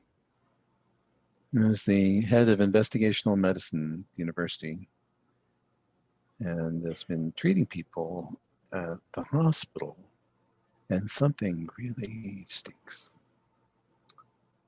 But I don't know what yet. Supposed to be some sort of life extension drug there. So they have a bunch of patients in here. They're getting intravenous infusion. And I tried to look up the origins of the drug, and I just ran into a brick wall, which is, I guess, not all that uncommon for investigational things that are, that they're trying to patent, but there's something I don't like about this one. Or maybe I just don't like him. I'm not sure. Anyway, I think we should look at him.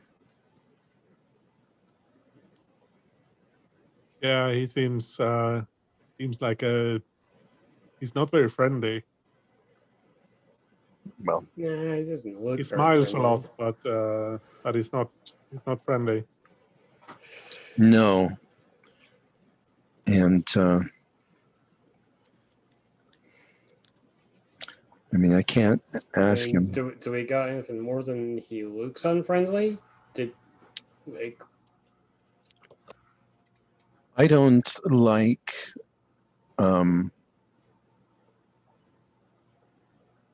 looking at some of the records. I don't like there's a lot of hand waving in these files.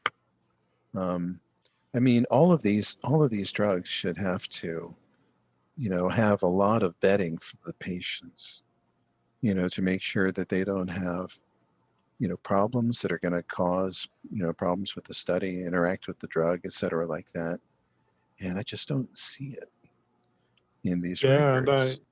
I talked to Auntie Simone. She said that he's been visiting the wards a lot and talking to the older patients, and it seems weird. Usually these studies, they don't go looking for subjects at the hospital like that. At least not that I know, but I'm not like a medical scientist researcher, so. I was. Oh, I think he's shady as fuck. So, and I've heard people say that, and I know that's not science, but that's more your thing, Jocasta. But yeah, I like the idea of looking into him. I mean, can't actually go talk to him or look through any of the paper stuff without your help, but maybe we could do that. Yeah, we can do that. Sure, let's do that. Oh wow, it's weird though. Going there makes me kind of remember what happened with Metal Knight when we had that fight, and I feel anxious. I don't usually feel anxious, but trying something new right now, I do. It's interesting. So.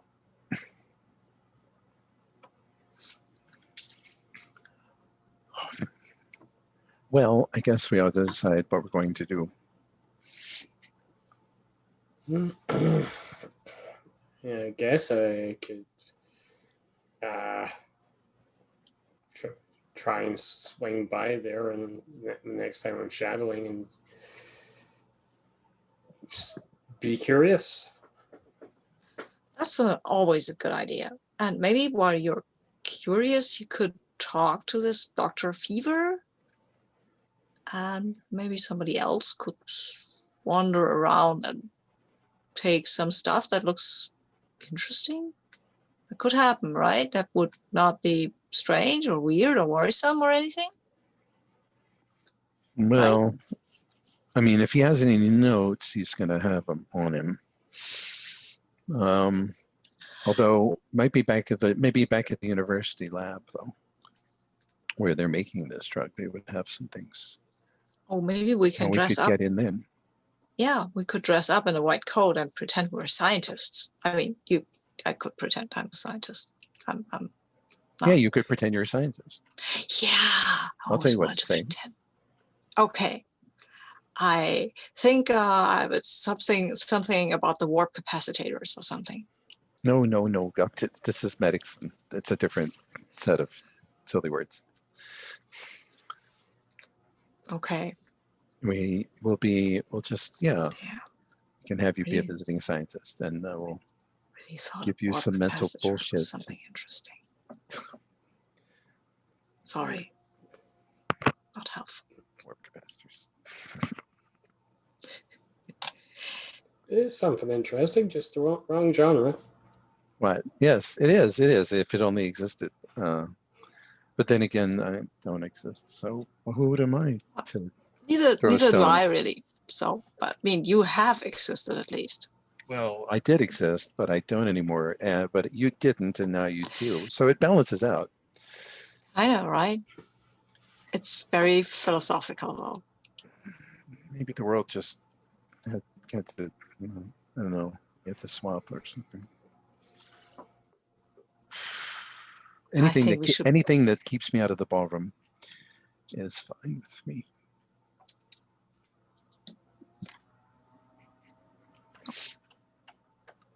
Let's go. Uh-huh. Awesome. Sure thing. Yeah, that's sounds like a good point to move into our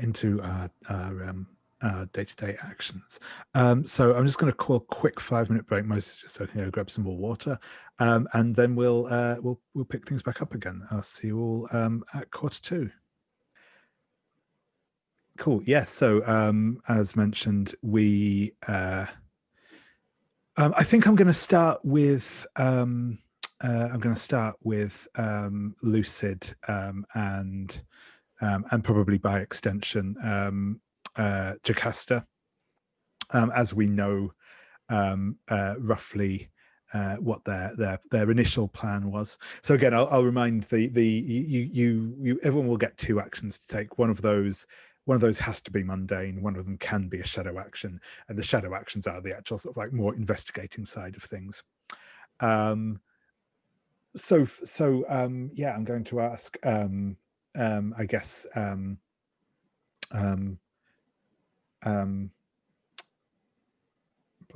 sorry, Lucid, your plan, are you sort of going to, is the first thing you're going to do to sort of go ahead with this plan to sort of like get dressed up in a lab coat and sneak around? Well, I actually was hoping on a distraction from somebody. Yeah, Katie, I think sure, that was maybe part of the plan. And then I would, take a lab coat and try to put on some fake glasses and look very, very serious and scientifically. No, that sounds cool then. Sorry, in which case I will throw things over to Katie. Yeah, are you up for making some form of distraction or otherwise, giving an opening to Lucid? Yeah, this is at the university, is it? Yeah. Okay.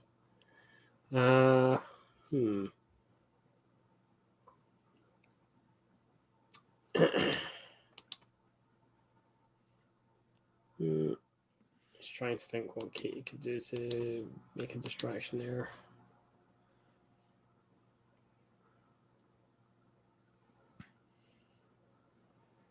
I'm supposed to show like you could just chat up. You could just chat up some of the people there.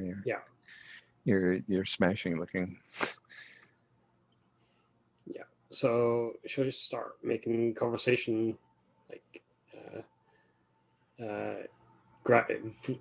essentially catching somebody's attention and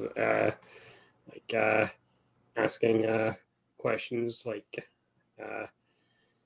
if I wanted to find out about this, where would I go? That sort of thing. And flirting. Yeah. Yeah, that sounds good. So this sounds like move-wise. This sounds like you are making a stand. So when you make a stand to force someone to pay attention to you, you check against blood for this, and you can cause a we'll see how the roll goes and then go through the outcome for that. Okay. It's 2 6s. 2 6s, perfect. Wow. So when you make a stand for someone to pay attention to, on a hit you choose 2 from the below list. They don't cause you any problems. They can't dismiss what you say, or they focus only on you.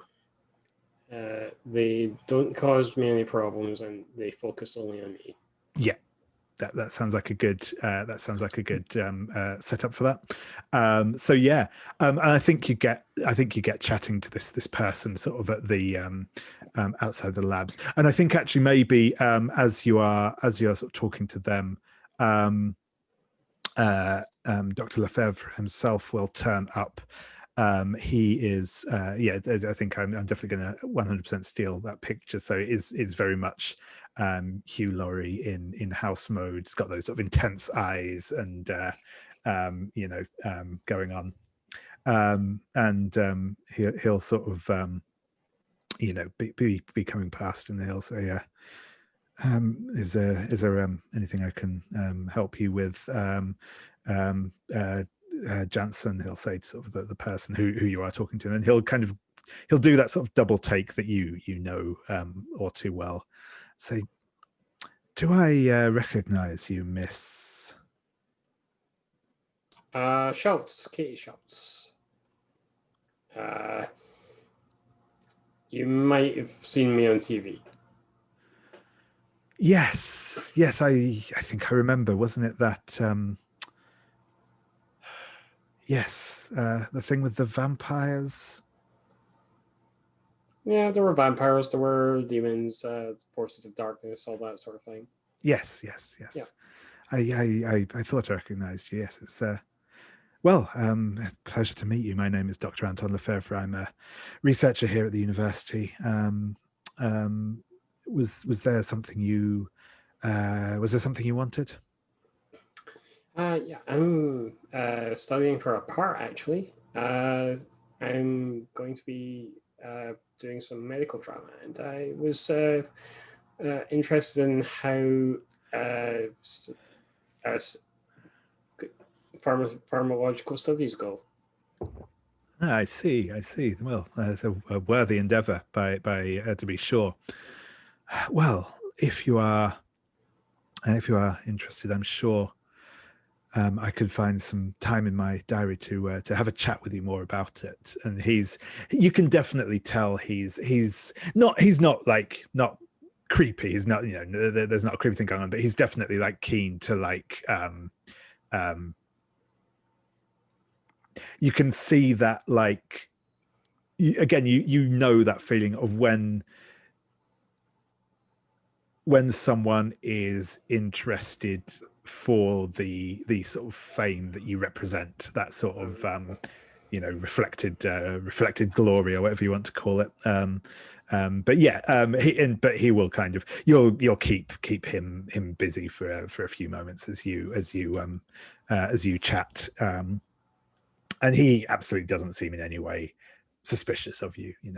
He's not going so far as starstruck, but certainly taken up on this. Awesome. So yeah, I guess in that case we'll go over to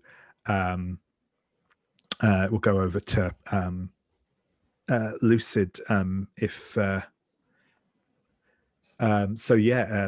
If you have this sort of distraction, we'll probably, I guess, see. Where is Lucid whilst Katie is talking to the doctor? I think they're hanging around waiting for a chance to nab a code. I think they've got the glasses from somewhere, and then they will follow what Jocasta thinks is the best route. I mean, they will pretend they have seen a medical show or two. They will pretend to be professional and carry one of these I don't know, one of these boards, right, with a little metal thingy on top. Clipboard, yeah. Clipboards, okay. right. Sorry. And then, just take your ID badge and flip it over so that it doesn't actually show your picture. So somebody thinks it's flipped over by accident, and they won't actually look, because no one actually looks at them. Okay. Unless it's obviously not you. And okay, there's Katie, and she's doing her thing. And then I think we'll try to sneak in. Yeah, just walk right down it. Don't walk in, not sneak. Don't sneak. Just walk in. Here. Talk on your. Just listen to your phone while you're walking in there. Oh yeah, that's good. That's good.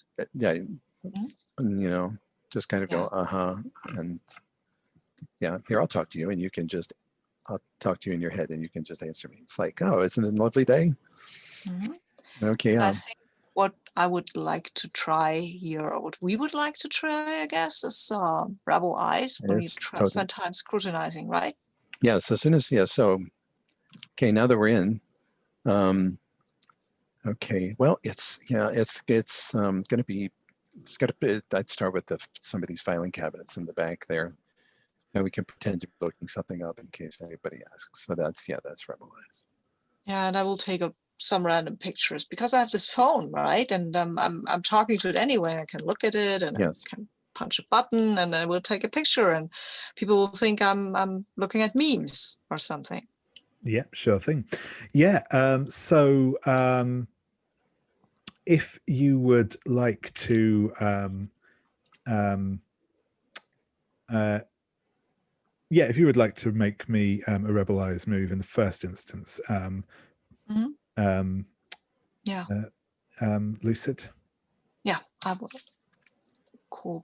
I roll a check against heat. That's I think that's 3. Almost everything is 3 for me. So yeah, no worries. So roll 5. That. Wow, good roll. That is Everyone 3. is on fire tonight. So on a hit, you will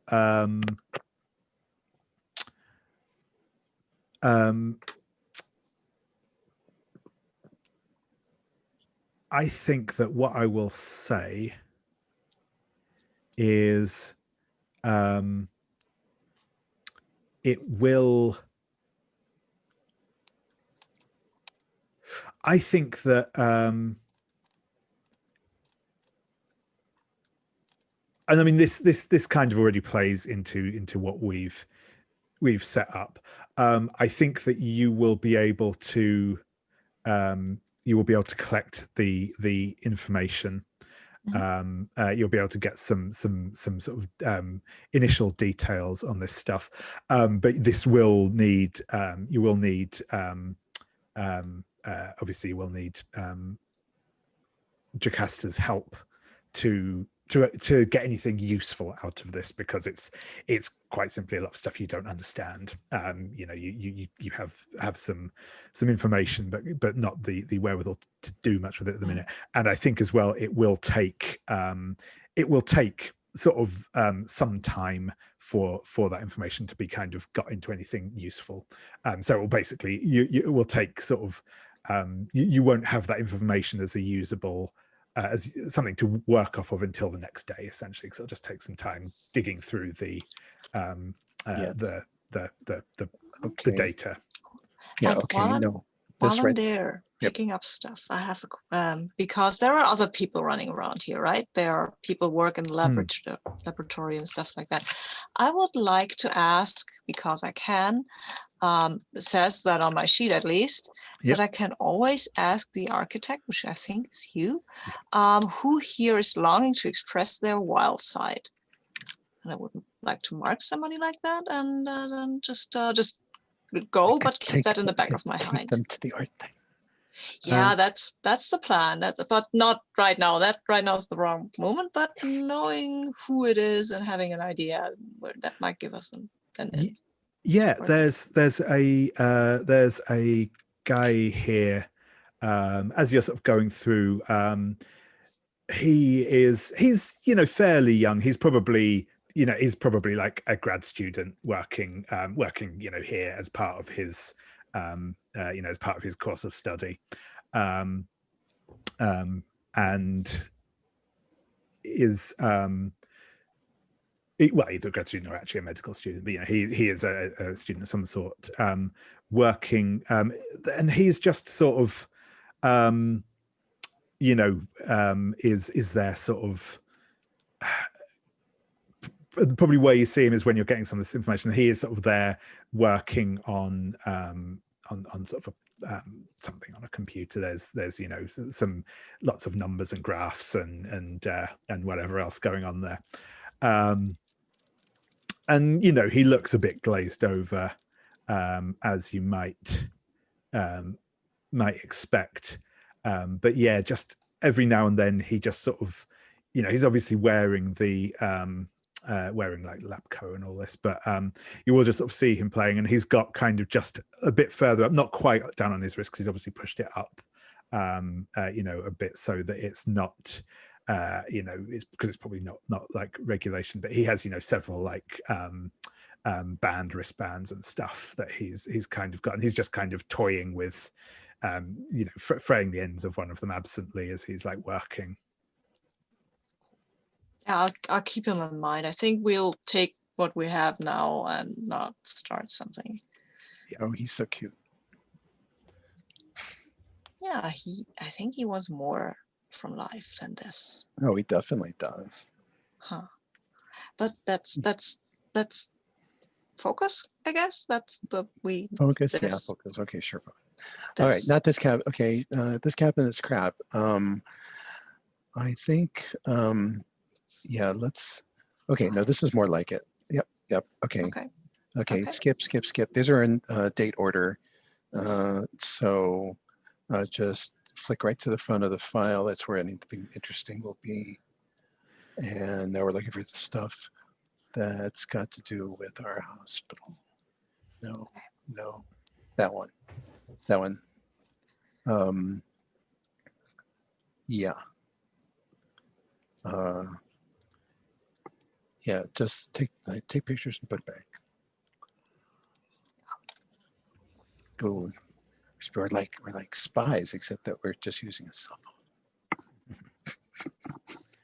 Perfect. I guess I'll ask as well. Whilst you are here with Lucid, Jocasta, is there anything else that you want to do with their assistance? Well, connecting with this guy would be cool. Yeah.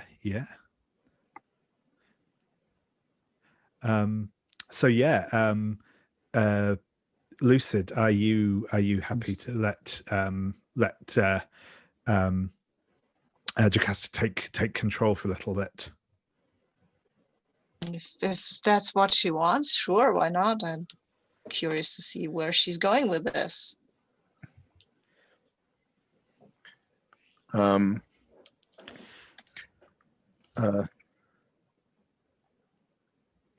So what name do we want to have? Bob? I don't know. I don't know names. I mean, I don't mind being Jocasta. But I don't want to. Josie, great. Okay. So I spot his name tag, and what's his name? His his name tag, it reads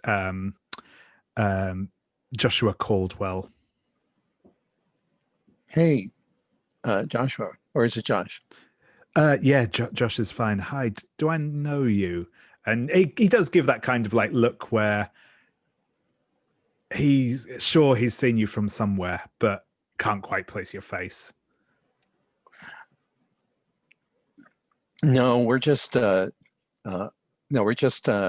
here to cross check some records from the hospital.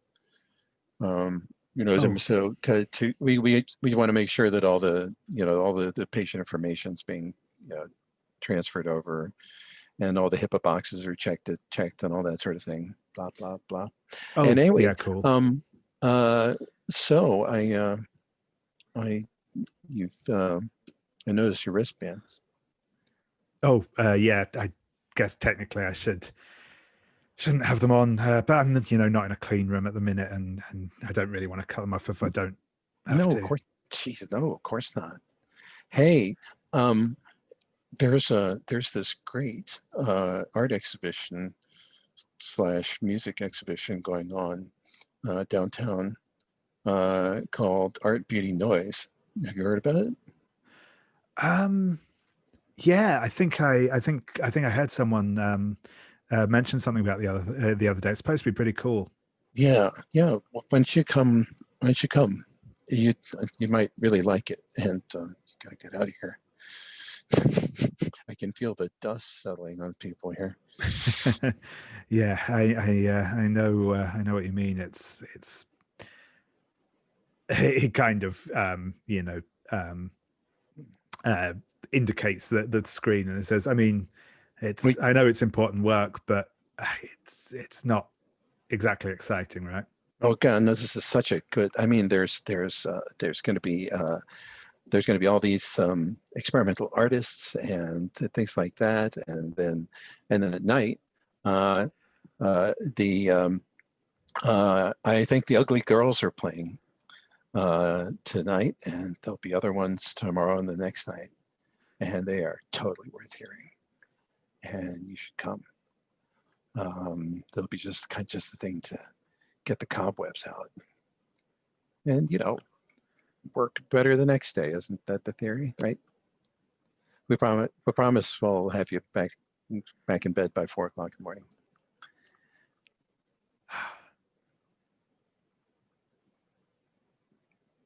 Sure, go on then. That sounds fun. He says. All right. I think I'm going to so I'm going to roll up his sleeve, and I'm going to write it on his arm. Nice. The address, with a pen, and put a little stylized smiley face. Perfect. And I look at his arm and hold on to it for a little too long and go, no tat. Or am I just looking in the wrong spot? I've got a couple, but yeah, not. Oh, yeah. You know how it is. I try and avoid the arms, and yeah, well, yeah, I guess so. It's I guess. Yeah, it depends on your director, right? How cool they are and stuff like that. But I understand you don't want to, give them a reason to look at you funny. But there's no reason that they shouldn't be tonight. Yeah, cool. No, that's and he sort of runs out and says, yeah, that'll be awesome. I'm looking forward to it. It's been too long since I've just gone to something a bit different. So yeah, I think what we'll do this to me, especially because we kind of already had that set up from right. from the question. So I think this is probably essentially this is one of the mundane moves here called check-in. Which is so essentially it says here when you meet with a minor covenant, and basically at any point really you can say I would like this person to be a minor covenant. It basically is just a way of indicating that you're interested in spending some time with them or getting to know them more or whatever else. What they will tell you is basically the by sort of taking them out tonight, you will get the opportunity to add them as a major covenant, and you'll also mark world as a result, and then later on you'll be able to sort of trigger the hangout move with them. But that's sort of how that will go. Yeah. Well, and maybe get some information out of them too. Yes. About the thread. Yeah. Absolutely. Cool. Right. Perfect. So I'm going to now check in with Harly. Harly, what do you think? Whilst all this is going down, what do you want to be doing? And again, you if there's a specific either shadow or mundane move you want to move towards, you can telegraph that, or if you just want to describe what you're doing, and we can kind of work it out from there. Yeah, I've been I've been looking at the moves, and now I've been doing this from the mechanics point of view, just to try to figure out what things are used for. Yeah, and it seems quite a few of them are to do or have at least partially the effect of clearing conditions, and I don't currently have any conditions, but actually yeah, sorry, it's good. Yeah. I'm not sure what we're trying to achieve with the investigation, like in fiction. Sure. So I think really at the moment it's that very early stages where you're really just trying to learn more about what's going on in general and the person themselves. All of that sort of stuff is a good place to start. Because yeah, as I said, at the minute you don't really know exactly what is going on. So if you just want to do some of that very like initial, like who are they, where do they come from, that sort of stuff, that's a cool place to start, I think.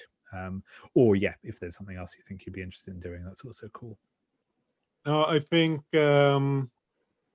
I think I want to try to follow this Anton LeFevre. Was Yeah, that his name? that's right. Yeah. Follow him around the hospital just to see what he's up to. And I think that's Rebel Eyes, but I'm not sure if I know what I'm trying to figure out. Sure. Yeah. I'm just going to check it. Maybe what patients he's talking to or something, or Yeah, sure thing. So I think in the first instance for this one, I am going to ask you to make me a pass beneath notice roll sure. on this. Although I think that I will give you advantage on this roll because you are somewhere you're supposed to be. Essentially, you know, you are actually, you know, entitled to be in this place, if not doing exactly what you're doing. So I think I'll give you advantage. So essentially roll 3 dice and take the 2 higher ones on that pass beneath notice. Sure. Which is a check on infamy. Yeah. So I'm not sure, like, is that my one shadow move then? No. So with the investigation moves, it's more like a kind of a standard role-playing type scene. It's often it'll culminate in one roll, but like there might be sort of other challenges come up. Again, I probably would have had Lucid roll to pass beneath notice if Katie hadn't specifically been causing a distraction to get them in, sort of thing. Got it. Okay, so I am rolling 3 dice and I get 6, 6, 1, so that should be a full hit. Indeed. I shouldn't have given advantage. I'm being too nice. Pass beneath notice. On a strong hit, pick 1.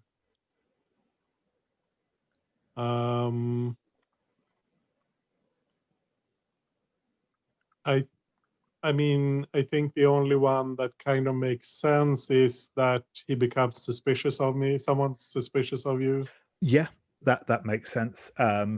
Yeah, I think it's that, like, it doesn't spook him enough that he immediately does something about it. You know, he doesn't like try and lose you, but you do get that, like, you know, sort of like the third ward he goes onto or whatever, when he looks up and sees you there again, you do get that moment of sort of like, hang on a second, you've you know. Yeah, it was like with a mop and bucket in the first place, and then I was changing a light in the second place, and in the third place I'm basically just standing around fiddling with the thermostat or something. Yeah. Yeah, exactly. But yeah, if you would like to make the Rebel Eyes move, yeah, and yeah, I'll. So a 3 and a 5, and that's against heat. I think I have a heat 3. Yeah. So that's a weak hit. So that's a weak hit. Yeah. So on a weak hit, you're watch 2, and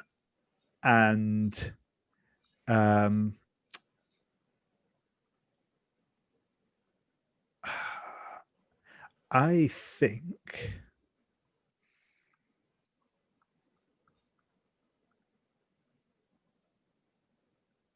Yeah, no, I think this ties in with sort of that thing already. I think Anton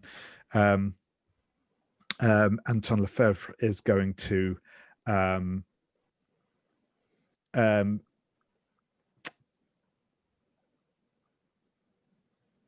so I think I know the so I think basically Anton LeFevre, I'm going to pick like what they uncover what you're after right now, and I think that Anton LeFevre by this point is pretty certain that you are following him, and that you are trying to find stuff out about him.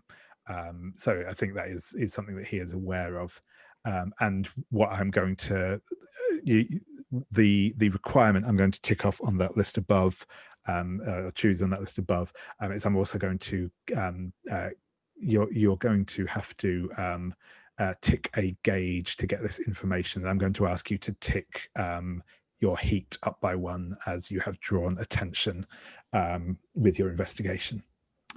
But yeah, you are going to you are absolutely going to get that. He is visiting a lot of wards. He is specifically stopping and talking to older patients, sort of what you kind of already were aware, and you definitely see him. You know, he is. You can see him actively recruiting. He is sort of getting people to sign up to this trial, and he is. You hear him making promises that this that this trial will will sort of rejuvenate and reinvigorate them. The people he's going for, you will notice, they are very specifically, they are people who have kind of chronic illnesses and kind of general aging illnesses, but not people who have like a severe currently life-threatening conditions. It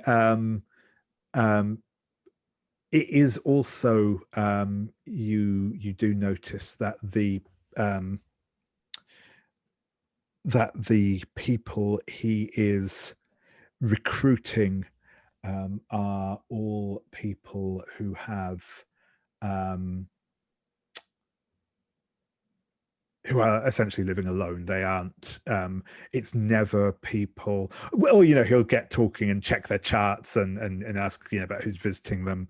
And it is very specifically always people who are alone, essentially, not people who still have a living partner or family that they live with or anything like that, that he is sort of recruiting. And so you kind of get that confirmation of like that this is definitely sort of the profile he seems to be going after. And again, you will know this is not, this is like sort of you brought up earlier, this is not normal for the sort of trials he's running, sort of just picking people up at random like this. It should be a lot more, there should be a lot more rigor involved in it. This is clearly not kosher. It's something unusual, something sort of outside of the norm. Yeah, cool. That was that, I think.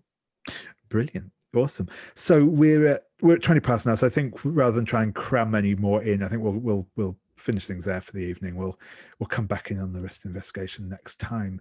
But thank you very much for that, everyone. That was good fun. I know it's taken a little bit of time to build up steam, but I think it's good to get some stuff in, and hopefully next time we'll get a sort of full session of activity, which should be good fun. So thank you very much. I'll stop our recording now.